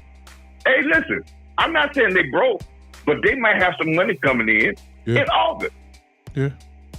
And that's when they're going to do their signing. That's and usually... they probably told their agents, don't worry about it. That's why, hey, CeeDee Lamb, don't worry about it. Yeah, you doing that. Dak, don't worry about it. We're going to do that in August. We're going to have the structure. We don't even need to sit down because we already know what the parameters is. We already know what kind of it is already. So we just waiting to get the cash so we can structure it the way we want, and we're going to do it then. Because there's no need to sit down. Because what we negotiating? A couple $1 million? We already know what it is. Yeah. That's all it is. Yeah. But we will see if they got money, because they let these players go into the year and they don't sign them. I don't care what y'all say. There's cash problems in Big D. Wow. If they don't get signed, there's cash problems in Big D. Whew. Coach, you done shook those. You like Muhammad Ali. You done shook up the world today. You done. Hey, man, and I tell people, go out there and check and see if Dak, I tell everybody, go out there and see, and pull up the Dak thing and say, no, Dak only going to get $35 million this year, cash money, the last of his guaranteed money, and then they don't owe him no more check, but he will still be on the books next year at $45 million. And if you push his contract down, remember I told you push that switch. Remember they said move that switch? They can move the switch and take another $15 million off. The only thing that does is, Big Show, they can push it. They can just restructure the contract and knock another $15 million off. That don't mean he's gonna get no more money. He's still gonna get the $35 million. But then if you push the switch and drop him down another $15 million, if you let him go, his cap ain't gonna be $45 million next year. It's gonna be $60 million. So every time you push the switch to bring it down this year, the year he ain't there, that's what you gonna on your book. You gonna see that money, and he might not get none of it, but you gonna see it on your book. That's why they say kicking the can down the road. That's called dead money. That's what they mean by kicking the can. And we had to do that with Tony Romo when he was retired. We had to keep on kicking the can down the road. We had to pay Tony like that. We did. There you go. So that's why. This is why I want to say one last thing. This is why you don't. That's why you don't see in the NFL. And I know people want the Michael Parsons side early, but look around the NFL. Very few teams are signing guys after their third year before they get to the fourth year, especially non-quarterbacks, because of the fact if you sign Michael Parsons, I want y'all to understand that. I'm telling people, y'all go look it up. When you sign an extension, Big Show, extension means extended from your original contract. Your extension don't kick in till your original contract is over. So if Michael signs an extension now, it don't kick in to 2 years from now. Right. Now he may get the bonus money, but it don't kick in to 2 years from now. So why you don't want an extension like that? Because if you sign to an extension now and then 2 years from now, right? So with 2 years from now, his agent he gotta know he's gonna know what the market is 2 years from now. He's not gonna take market value this year for something to start 2 years from now. That's stupid. Yeah. He's gonna ask for $35 million because that's what he think it's gonna be in 2 years. So that's what he'll try to do. But on the Cowboys side, imagine you sign him to a extension and in 2 years he's gonna start getting $35 million a year. And imagine he blow his knee out next year. And he ain't the player he's supposed to be. And then he still got another year. And then he goes down. Your money ain't start kicking in to 2 years from now. And he ain't the same player because he got so many games he got to play before he gets to that. Teams are not going to have that many games to go before they start seeing the value of their money. They're not taking that chance. Yeah. Because you take that chance, you come up snake. You just like the Broncos. Broncos signed to Russell Wilson to extension. Then Peyton comes in and cut it. The Broncos still paying for the extension start next year. Yep. So that's the chance you take. That's why when you sign a guy to extension, yes, you want to make sure, and CeeDee Lamb and Dak Prescott are extending players. They are guys that are in their prime. There is no excuse for these guys not to have these extensions because the Cowboys said at the beginning of this offseason that they were going to sign their core players. So if anybody out there don't think that Dak Prescott and CeeDee Lamb is not part of their core players, they say they like to sign sign their guys. That's what they say. And they want to lock up their core players. That is the smart thing. We lock up our core and we'll negotiate with everybody else. Yeah. So we're going to lock up our core. That is their core. And if that's their core, then that's why they've done this. So it's always this. And this thing about Trey Lance, I'll say this very quick about Trey Lance. Trey Lance has been 3 years in San Francisco. He's been a whole year in Dallas. Right? Mm-hmm. Let's forget about the first round draft thing in your mind. If this guy's been in 3 years in San Francisco, who's been known to develop players, and he's been a whole year in Dallas now, and if he goes out and I have any video when he's throwing against air, and you tell me he's throwing the ball late or he's sometimes throwing the ball high, the guy is a damn bust. Excuse my French. He is a bust. Yeah, and that came from. And we need to realize that. And that's what Brian Broader said just a couple of days ago that he was struggling. He was struggling in practice. So it is what it is. It don't take a first round draft pick 3 years to be good against air. No. Oh, I love it, Coach. Man, I appreciate you as always. Man. Ain't nobody gonna be able to follow. Listen, just great stuff. All right, everybody. Appreciate you. Now. Happy Father's Day to you, brother. Happy Father's Day to you, and all the fathers out there. Happy Father's Day to everyone. Awesome, man. Awesome. Ladies and gentlemen, that was the one and the only. A friend to all of us that have podcast shows. Coach Marv, who is regularly featured on Boss Cowboy. Well, he was the regular featured guy. One of them on the watch parties that the Cowboys had all year long. But Coach Marv, as we all know, is he's not on everybody's show. He comes on those that talk like they got good sense. And I'm not saying it because it's me. I'm just saying that's where he spends his time. So he's been on all of the major guys that all of us love, Law and Boss and West Coast. And I ain't putting myself in that category, but Coach Marv been on mine plenty of times. And I know him well enough to know that he don't just jump on everybody's stuff. So whenever he comes, he's coming with knowledge. It's not opinionated. It's an opinion, if it doesn't make sense. If it's an opinion based off of facts, which makes it more than just a person in their feelings. So what Coach Marv just did for everybody here, he just gave you a crash course about the offseason. You probably done heard some things that you have never heard before. And Coach Marv had a little bit more details than what I said, but we said the same thing. It makes sense for the Cowboys to go ahead and get this done with that. And about 2-5, it's kind of like, it's not about 2-5.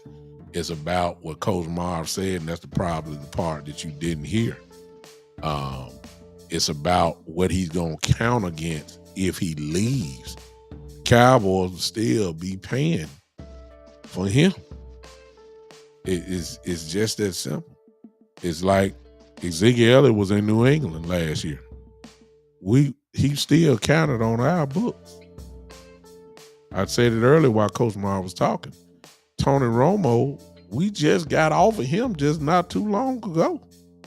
And Romo been gone a while now. Because he counted as dead money, as they call it. Dead money. And that's what happened when you give if you didn't understand, when you give all this money up in the front and you say kicking it down the road, like you give a big signing bonus, or you take away and you manipulate the salary cap. They don't have to inform the player. You get to manipulate the salary cap and then give the player some more money off it. It's not some more money, it's money off his original contract, and give it to him in a signing bonus type way. Give him, if he owed $30 million, you give him 15 of it. They don't have to tell them that. As a part of the contract, as Coach Marvin has said before. That's just how it's done. You keep pushing stuff down to the end, and before you know it, when it's time for them to go, they still hurt you, even though they are not in your uniform anymore. And as you just heard, and it's truth, you just have to check it out. Dak Prescott will count for, I believe, $46 million next year. Next year. If he leaves. Nobody don't want to have that on their books, man. It limits you. So Dak Prescott and his agent now you understand why he's in the greatest position of negotiation. Because the Cowboys have got to know what they got themselves into. They ain't think it was going to get like this when they first signed him, but it's here now. This could have been done a long time ago. They got to get it done for the bigger picture. The bigger picture is not Dak Prescott getting his money and y'all saying he not good enough and some of us saying he is good enough. The bigger picture is the Dallas Cowboys have to do that just so they can have a grip on now and the future. It's just that simple. That's the biggest thing. They got to do it, y'all. I said at the beginning that Dak was gonna get extended. Now, like I said, some of y'all just heard some stuff today that you ain't just heard before. That's why I let Coach Marv go. Because I already knew, because I heard him say this before. You got to hear the whole picture before you make your judgment on whether you're going to let Dak Prescott go. It just does not make any sense.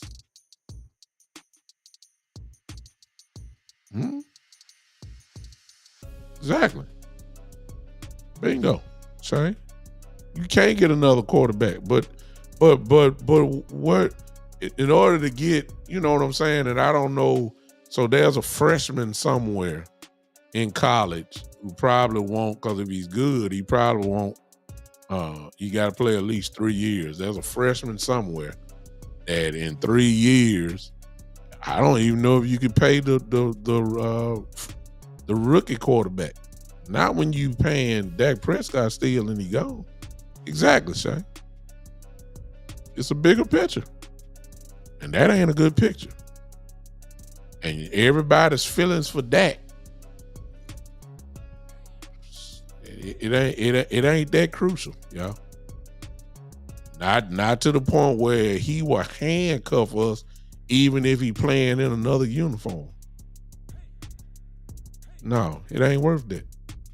You ain't suffering because you got Dak Prescott. You got a guy who gonna win a lot of games for you. You got a guy who's gonna play at a Pro Bowl, all pro level. And it remains to be seen if he can win the Super Bowl. You got some of the greatest quarterbacks, at least what y'all say, that you know, Peyton Manning didn't win to his 10th year, if I'm not mistaken. But nobody don't talk about Peyton now in the 9 years. I mean, the 10 years prior to that. Nobody don't say that. Only thing they say, he's a champion. When he won with the Colts that year, then, you know, everything was erased. I don't care if Dak Prescott win in his 12th year, as long as he wins.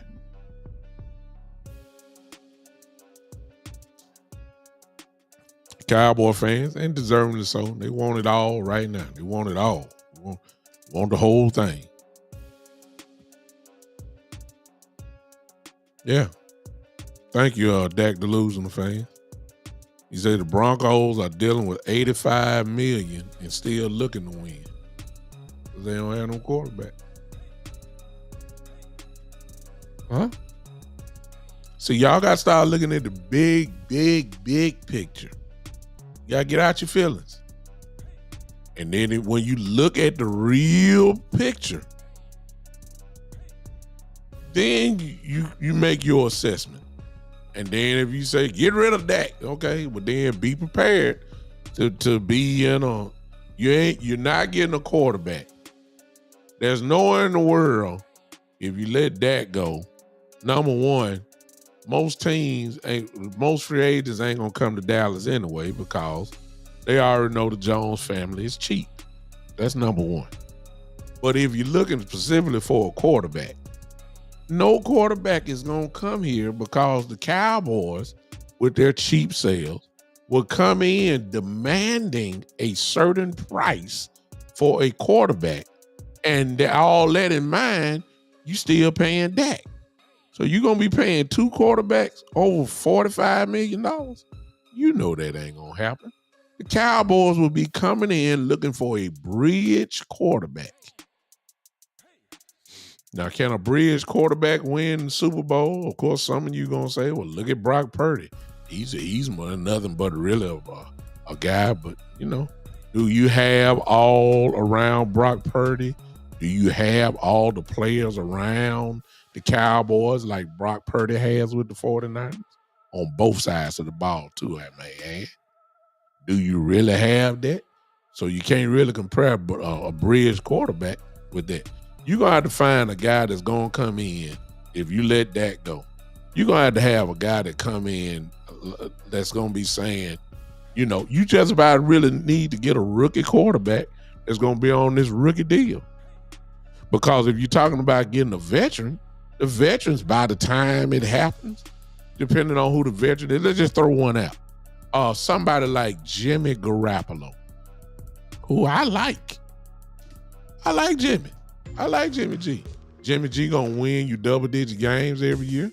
Jimmy G can get your team to a Super Bowl. We know that because it has happened. How much you think Jimmy G gonna want to get paid though? He's a bench quarterback now. He's not a starter. But he can get things done. You can't escape it. If Jimmy just wants $30 million, well, according to what Coach Marv said, that's $46 million on dead cap on that. And now you got a quarterback coming in 30. So you gonna sit and tell me you're gonna be paying $76 million for two quarterbacks, one that's not even there? Come on, y'all. Y'all gotta think about this stuff now. Y'all gotta get out your feelings. Get out your feelings. It's more than saying I can't stand him. He had 8 years to prove it. He's not clutch.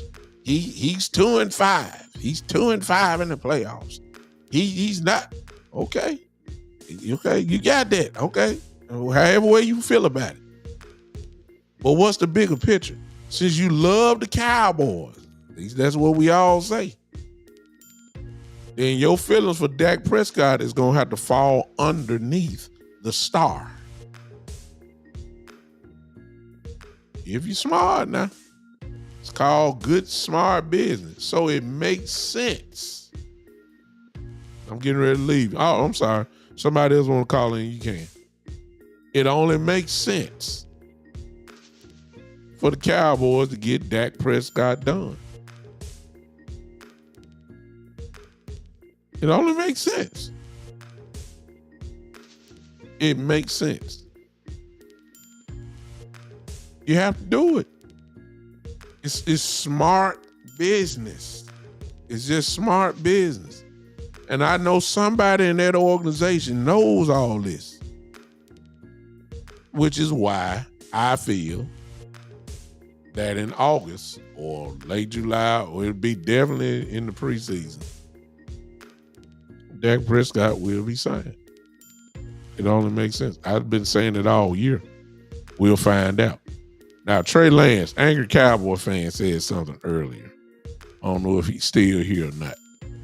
But he said that, I'm trying to go to that comment he made about Trey Lance, which is here.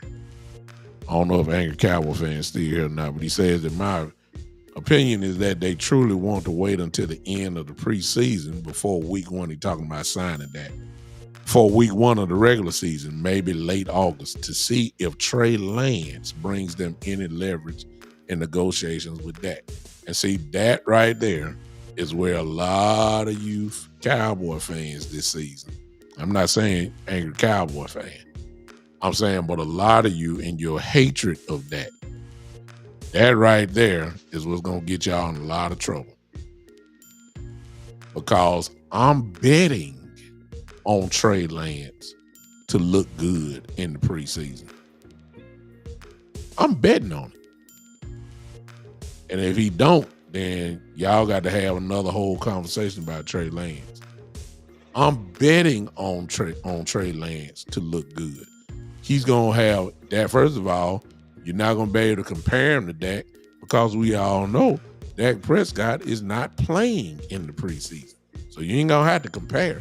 You'll only be comparing him to Cooper Rush. And I'm saying right off the top, just depending on who's in the game at the time, Trey Lance has got to show me that he's better than Cooper Rush. I'm saying Cooper Rush is better than Trey Lance right now. I ain't got no reason to say why Trey Lance is better than Cooper Rush. I have no reason. I ain't seen nothing. I don't know nothing. I ain't seen it. All I heard was Brian Brauder say that a couple days ago, Trey Lance didn't look great.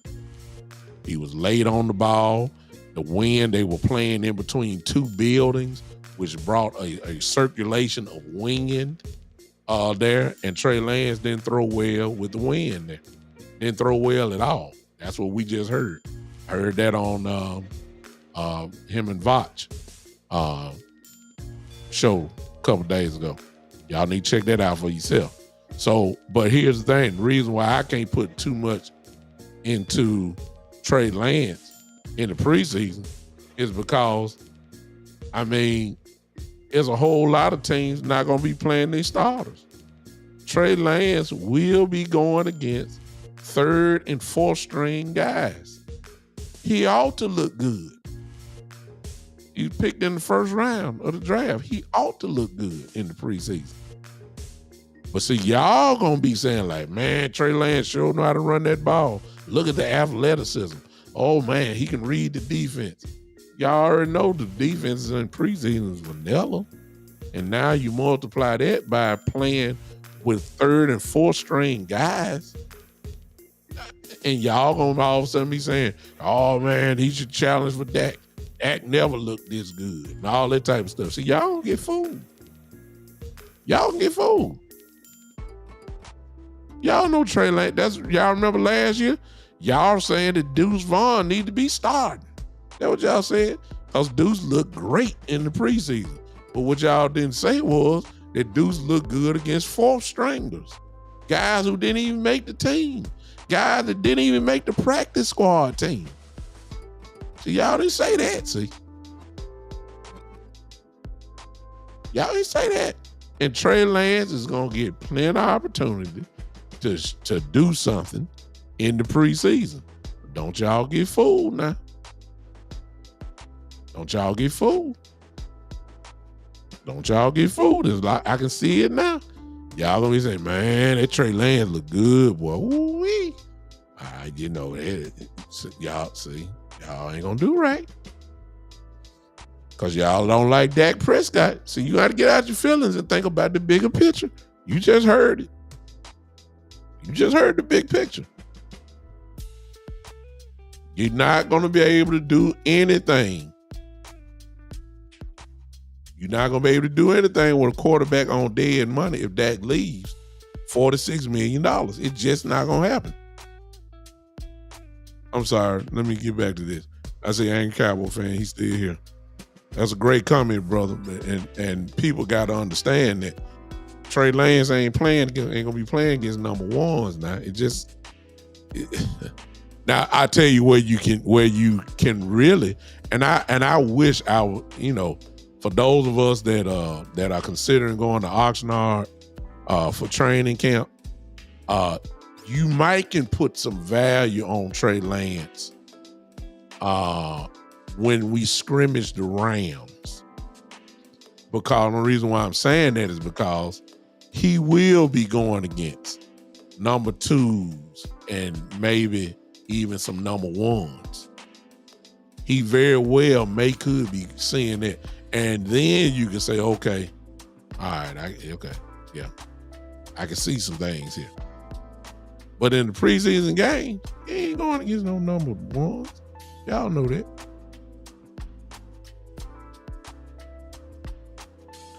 Game Cowboy fan who, okay, Shane says, because Shane wanted to do the whole rebuild. So let me read what Shane says. Shane says, let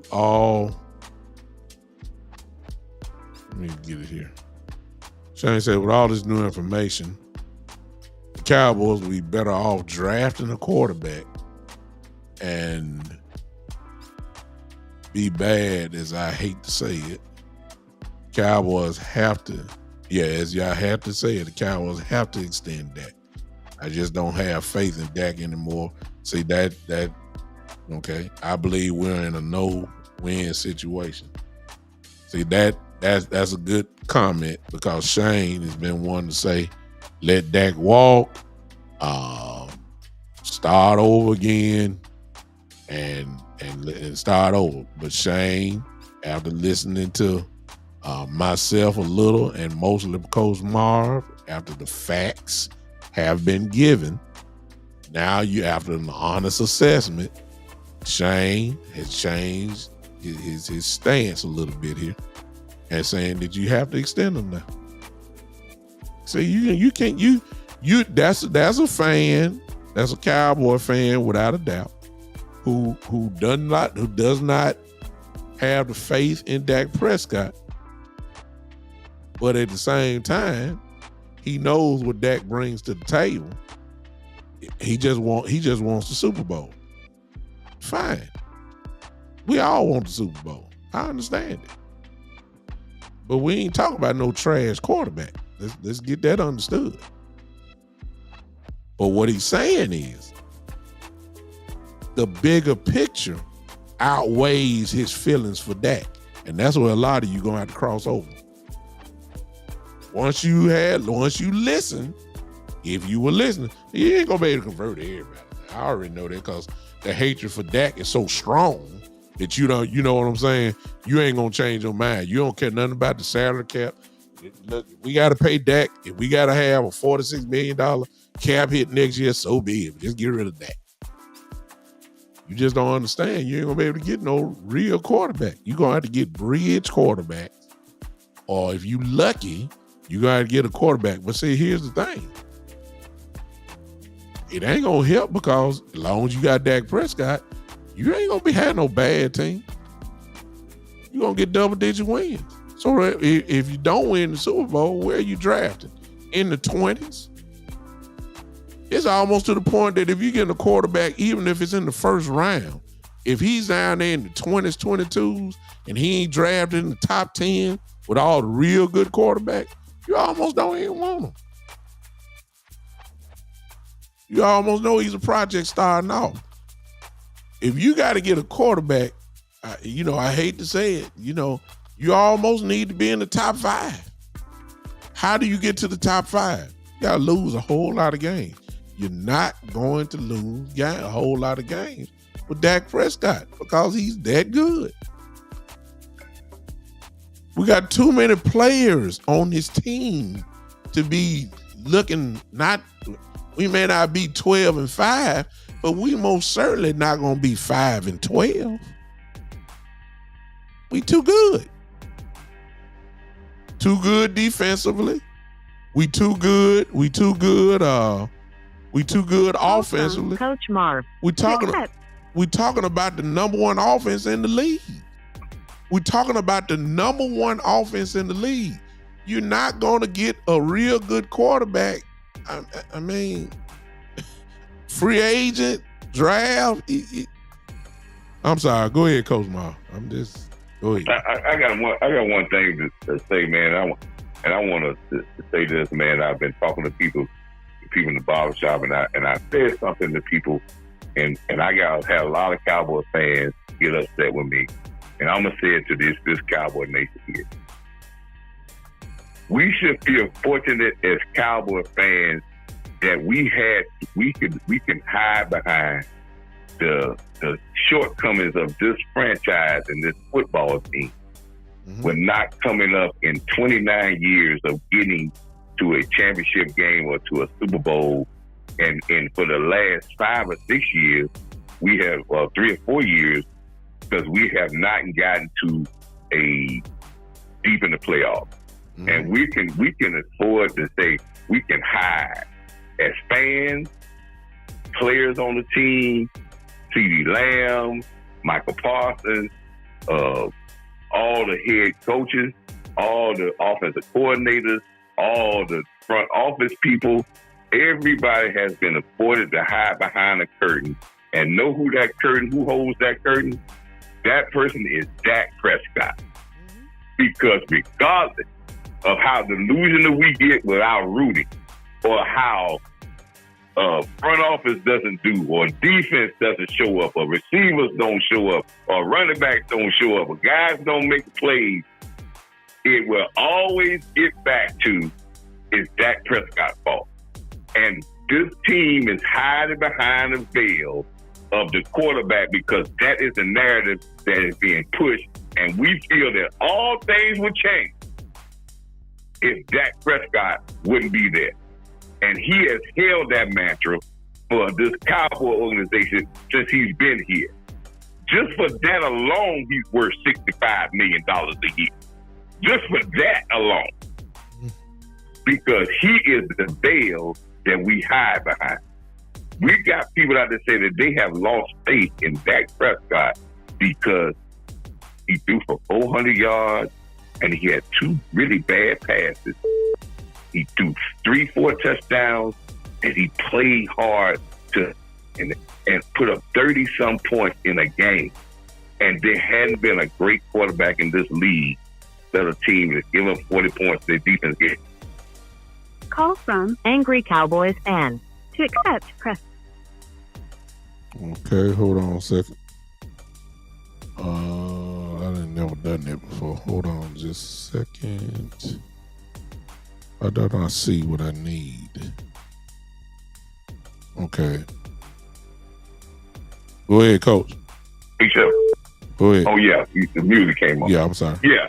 But this guy has curtain, and this is where it fails me that every organization is not held because they always, regardless of what I do, if I don't play as well, if I don't do something, eventually it's all going to get back around that it's Scott's fault.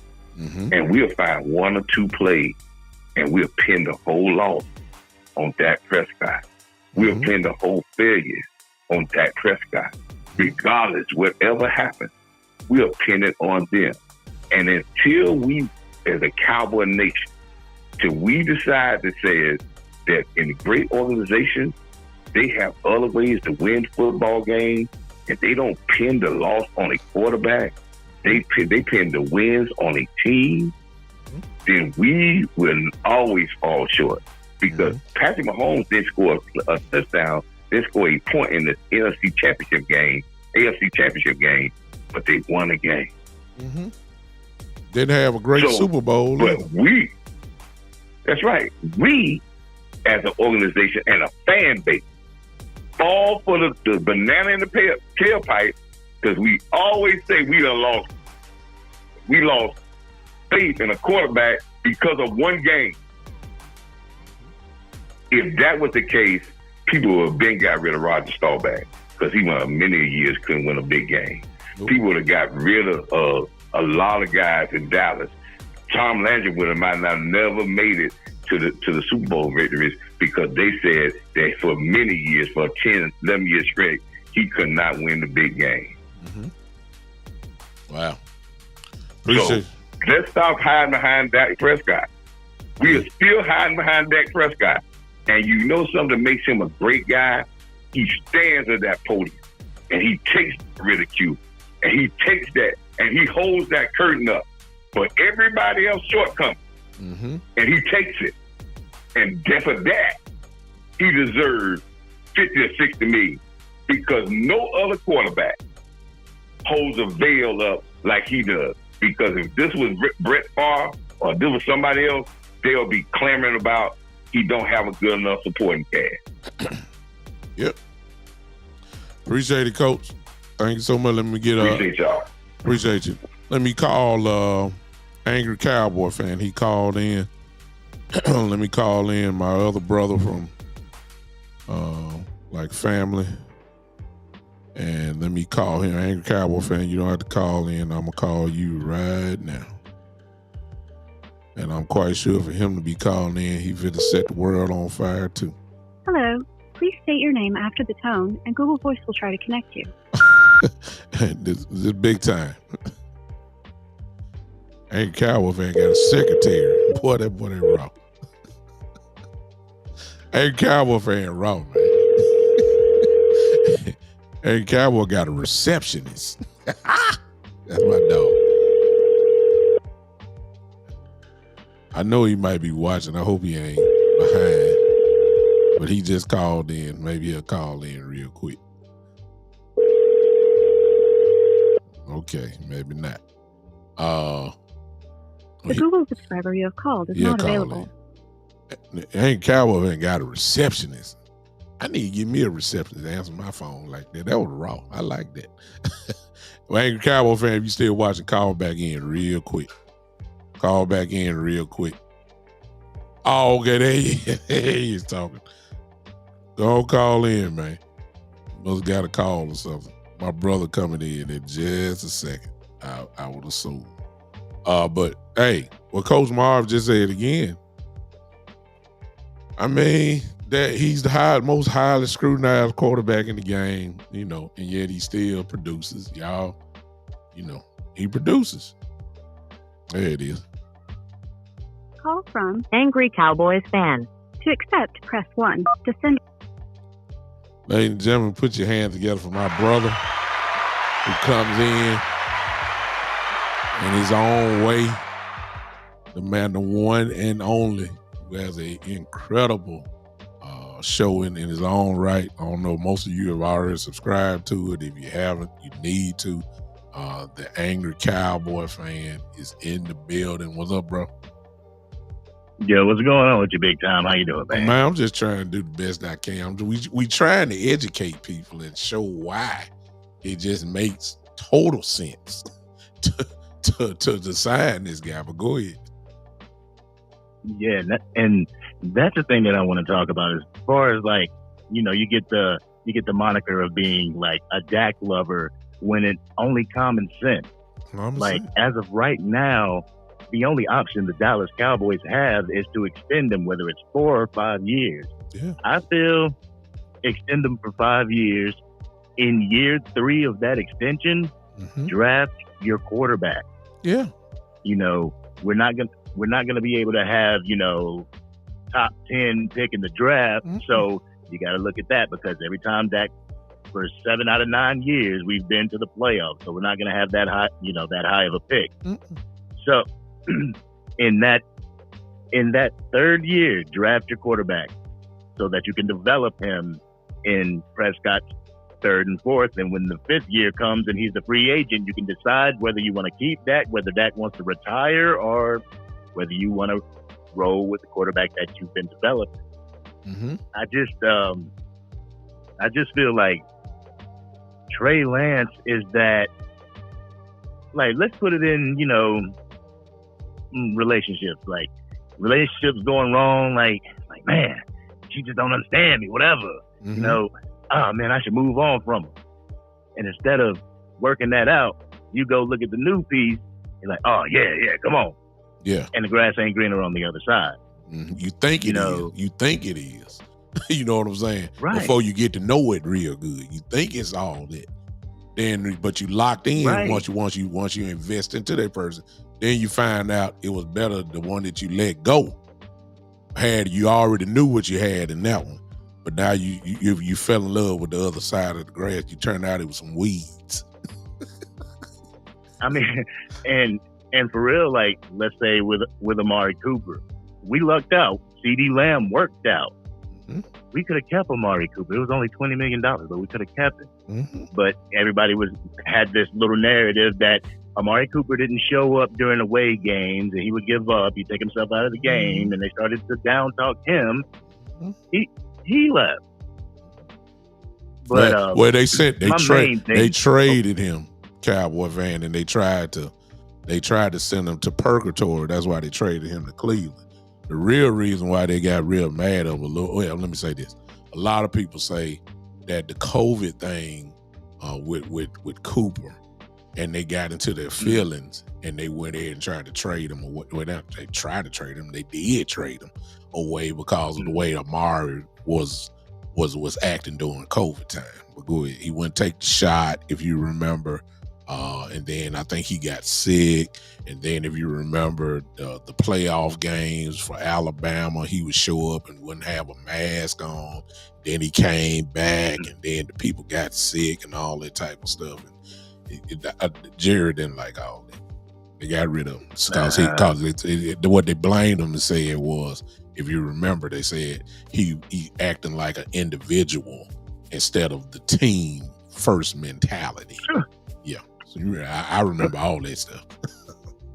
Shoot, I wonder what he thinks about Michael Parsons. There you go. Jeez. You see what I'm saying? See? But like the art, I'm gonna change gears real quick, and then I'll let you go to your show. But like the argument, and I hear this a lot on the Angry Cowboys fan. The argument that Dak should be lifting his players up to a level that should bring us to an NFC championship or a Super Bowl or whatever. Mm-hmm. I do understand that your leader should inspire you to want to give more, to want to do more, to want to be able to reach down to the depth and overcome the adversity of the wild card and divisional round. Mm-hmm. But and this is for the fathers, for Father's Day being tomorrow and everything. Mm-hmm. This is for the fathers, kind of treat leadership as being like a granddad, or a dad. Mm-hmm. And, like my grandson, he turned 6. Mm-hmm. He turned 6 the other day. So, kind of getting in my feelings. But good. When he's over here, I try to slip those little nuggets of knowledge in his brain, between each YouTube video. But let's say you love your children, mm-hmm. You want what's best for your children. Mm-hmm. They play sports and you're their biggest fan, even though sometimes circumstances won't allow you to be there. But in sports, they may not be the best player that they could be, but with practice, with determination, with will, your kid can get even better. Yeah. You're not going to give up. You're going to believe in your kid. You believe that he will get better. Yeah. But there is a time where all your will and your desire to have your kid win won't be a factor. Mm-hmm. It'll be up to your kid to go out on that field and find the determination to become great. Mm-hmm. That's like Dak Prescott. He can only do so much. He can lift only so much. Yeah. At some point in time, it comes down to accountability. Bingo. Are you going to lift yourself up? Yeah. Because what was it? It was 8 All-Pros now. It's 8 All-Pros now. Mm-hmm. So what? That leaves like 44. Yeah. 44 player on the active roster mm-hmm. that should be lifting themselves up instead of expecting Dak Prescott to lift them up. Mm-hmm. Man.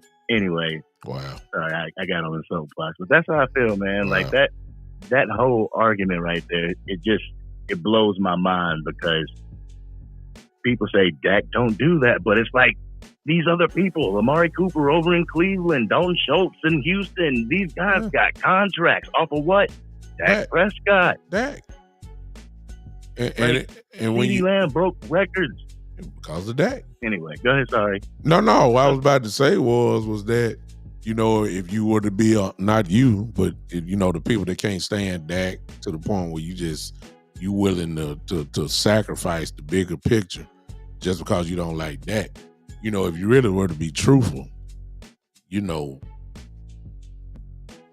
Dak, it wasn't a running game that was the leader of this offense. This number one offense that we've had, it seems like the last 4 years. The reason why the offense worked like this is because of Dak Prescott, who's the MVP of this offense. It ain't the running game. It's not totally the offensive line. If you say as a wide receiver, well, who threw him the ball? You see what I'm saying? Right. Who threw him the ball? It's really simple. Dak has carried this offense. It's just that simple. It's no other way to look at it. And the more you keep listening, and people like you, Angry Cowboy fan, you get people like Coach Marv who called in and dropped bombs in here today. You got to make a decision. We're not GMs, but you got to put yourself into a GM position and make a common sense type decision and say, okay, if we let him go, if we let him walk and he leaves, this is what we got to deal with. If we extend him, does it make the bigger picture better? The answer to that question is yes, it makes the picture better if you extend them. If you don't do it, be prepared for living hell, because you're gonna be in it for a while. Because again, the biggest thing everybody should have heard today was the cap hit the dead money hit that he's gonna have on this team if he leaves. You're not gonna be able to recover from that. You just not immediately.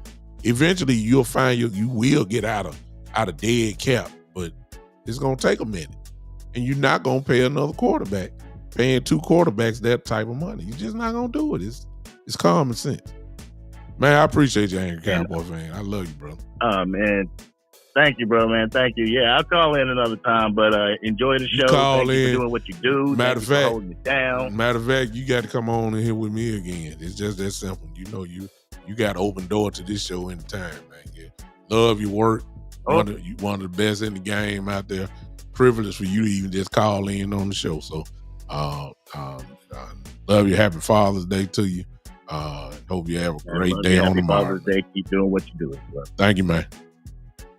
All right. Ladies and gentlemen, that was my brother, the angry Cowboy fan. If you don't know about him, it's really simple. Go to Facebook or YouTube. Go to Angry Cowboys fan, the angry Cowboys fan. Subscribe to him. I guarantee you will stay with him once you, allow him to share what he has. Great podcaster in his own right. All right, y'all, it's too much today. That's enough. Ain't no more phone calls.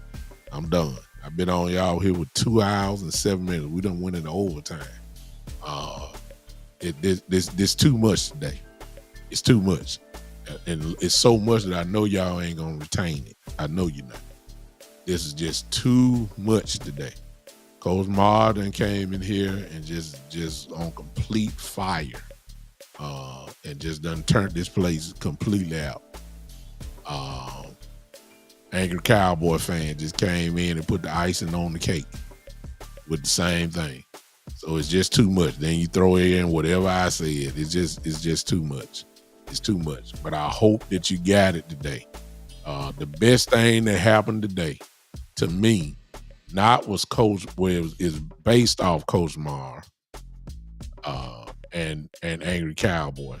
The best thing that happened in here is a person that I know well, and I know he a Cowboy fan, and that's Shane Odom, who is ready to change everything up. He doesn't want to deal with that. He said that he's seen enough. You've had years with Dak. He knows what it is. His honest assessment is he says he don't think Dak can step up in the big moments, which is some things that I have said over the years when it comes to Dak. So he's not alone in that. I've said that, and I know at least the last 3 years. I didn't say it last year. I said it the year previous to that and years before that. But he was gung-ho on saying, goodbye, Dak, let him walk it out. But after hearing the facts today, his whole position changed. All right? That's what it's all about. After you hear the facts and then you make a decision on, okay, what is the bigger picture, and does it make sense to let him go, and then the franchise goes down, not just because he walks out the door, it's the contract ramifications that happens if he's not here. And is that so bad that you're willing to risk that for your organization, and your organization does not get better at all? Is the hatred that big that you're willing to risk for the detriment of your organization that's gonna last a few years? Now, if your hatred is like that, and you say, I'm willing to risk it, just let them go, well, then I can't talk to you. I mean, not that I don't want to. It's just I can't convince you. But if you're one of the ones like Shane was today, that you just heard the facts. Now you got to say, okay, does it make sense? All right, appreciate you, Angry Cowboy fan. We got to hear anyway. You just got to make that decision. Yeah, that's the question, B-Bird. And this is what it's going to boil down to. Remember what Jerry said when Dak got his contract. He said, you beat me. Like it was a competition. And you can tell that's ego. The question is, see, the Cowboys know all of this what Coach Marv talked about. The question is their ego too big for them to make a common sense decision? And the common sense thing, whether y'all like it or not, is the re-sign to extend Dak Prescott. There's nothing to talk about, to be honest with you. We will see.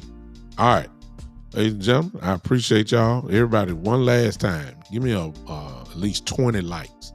Facebook, 20 likes. Smash it real quick, and then YouTube, if you don't mind, do the same thing with that heart button. Give me about 20, and then we'll get on out of here. All right. Appreciate you guys.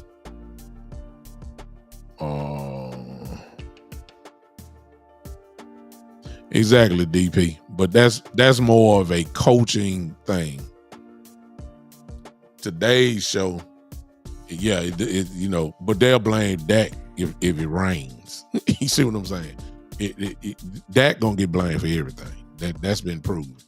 So it ain't make no sense. They blame Dak for the loss last year, and no good and well that the defense didn't stop or nothing. They did that. So, but Dak got the blame.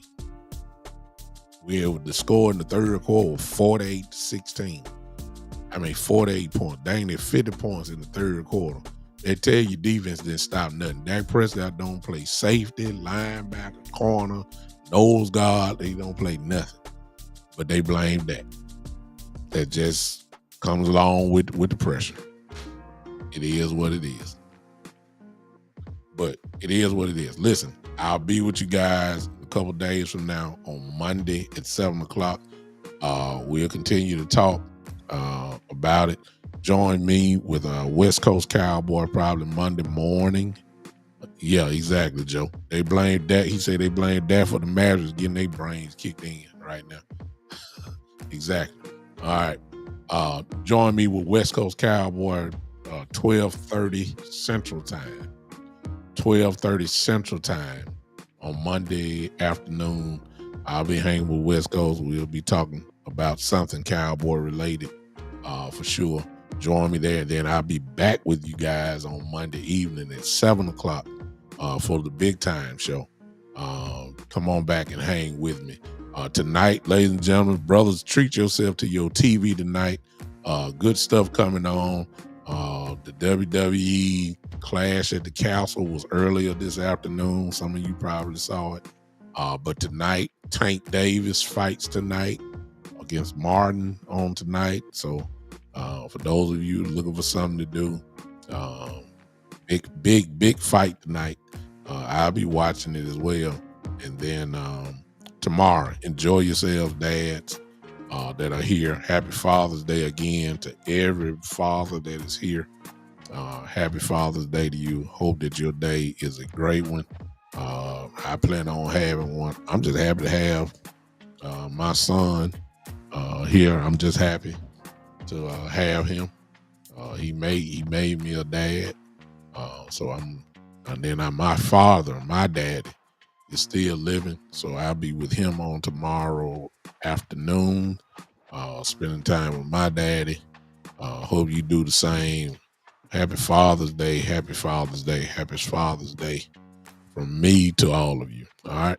Appreciate y'all hanging with me. So I've been on for a pretty good while now. It's time to shut it down. All right. Thank y'all for hanging with your boy again. This has been, as I escape y'all, the one and the only The Big Time Show.